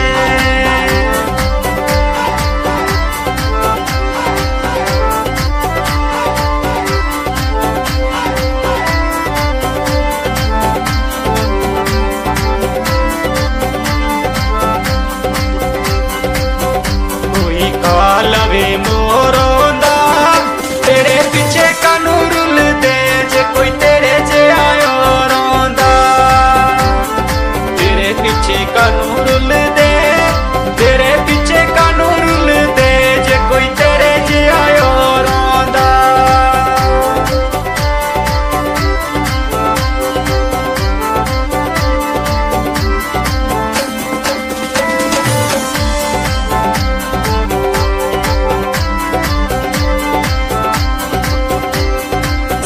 कड़े उत्ते जा बैठा आया सी मेहमान जना डोला अखियां वेला बैठा आया सी मेहमान जना आया सी मेहमान जना डोला अखियां वेला बैठा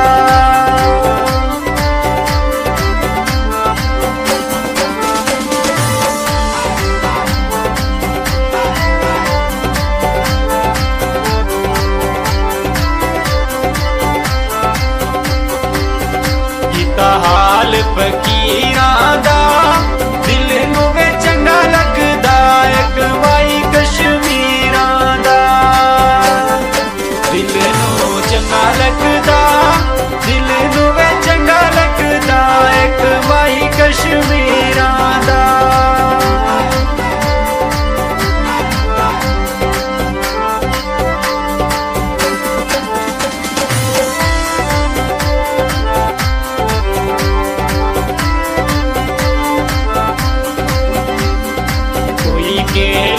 सब चिलसा जिंदगी ते मेल चना रही जिंदगी ते फिर मिलसा जिंदगी ते मेल चना जिंदगी ते मेल चना रही जिंदगी ते फिर मिलसा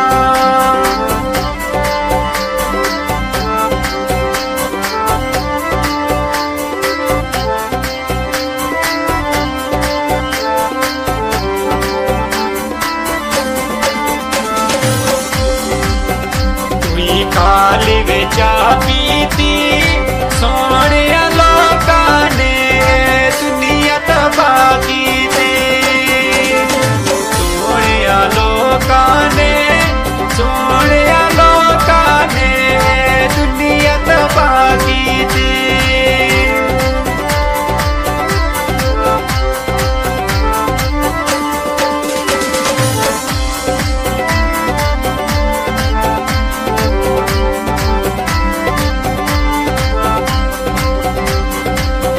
गड्डियां दे काले नी असी हुण टुर चले तुसी रब दे हवाले नी असी हुण टुर चले असी हुण टुर चले तुसी रब दे हवाले नी कोई चावल रत्ना दे असी माया टुर जाना तुसी मालक वतना दे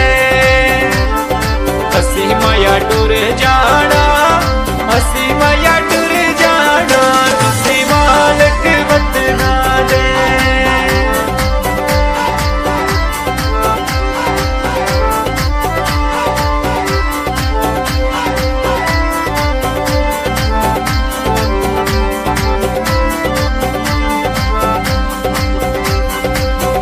कोई कालवे मोरोंदा तेरे पीछे कानू रुल दे जे कोई तेरे जे आयो रोंदा तेरे पीछे कानू रुल दे तेरे पीछे कानू रुल दे जे कोई तेरे जे आयो रोंदा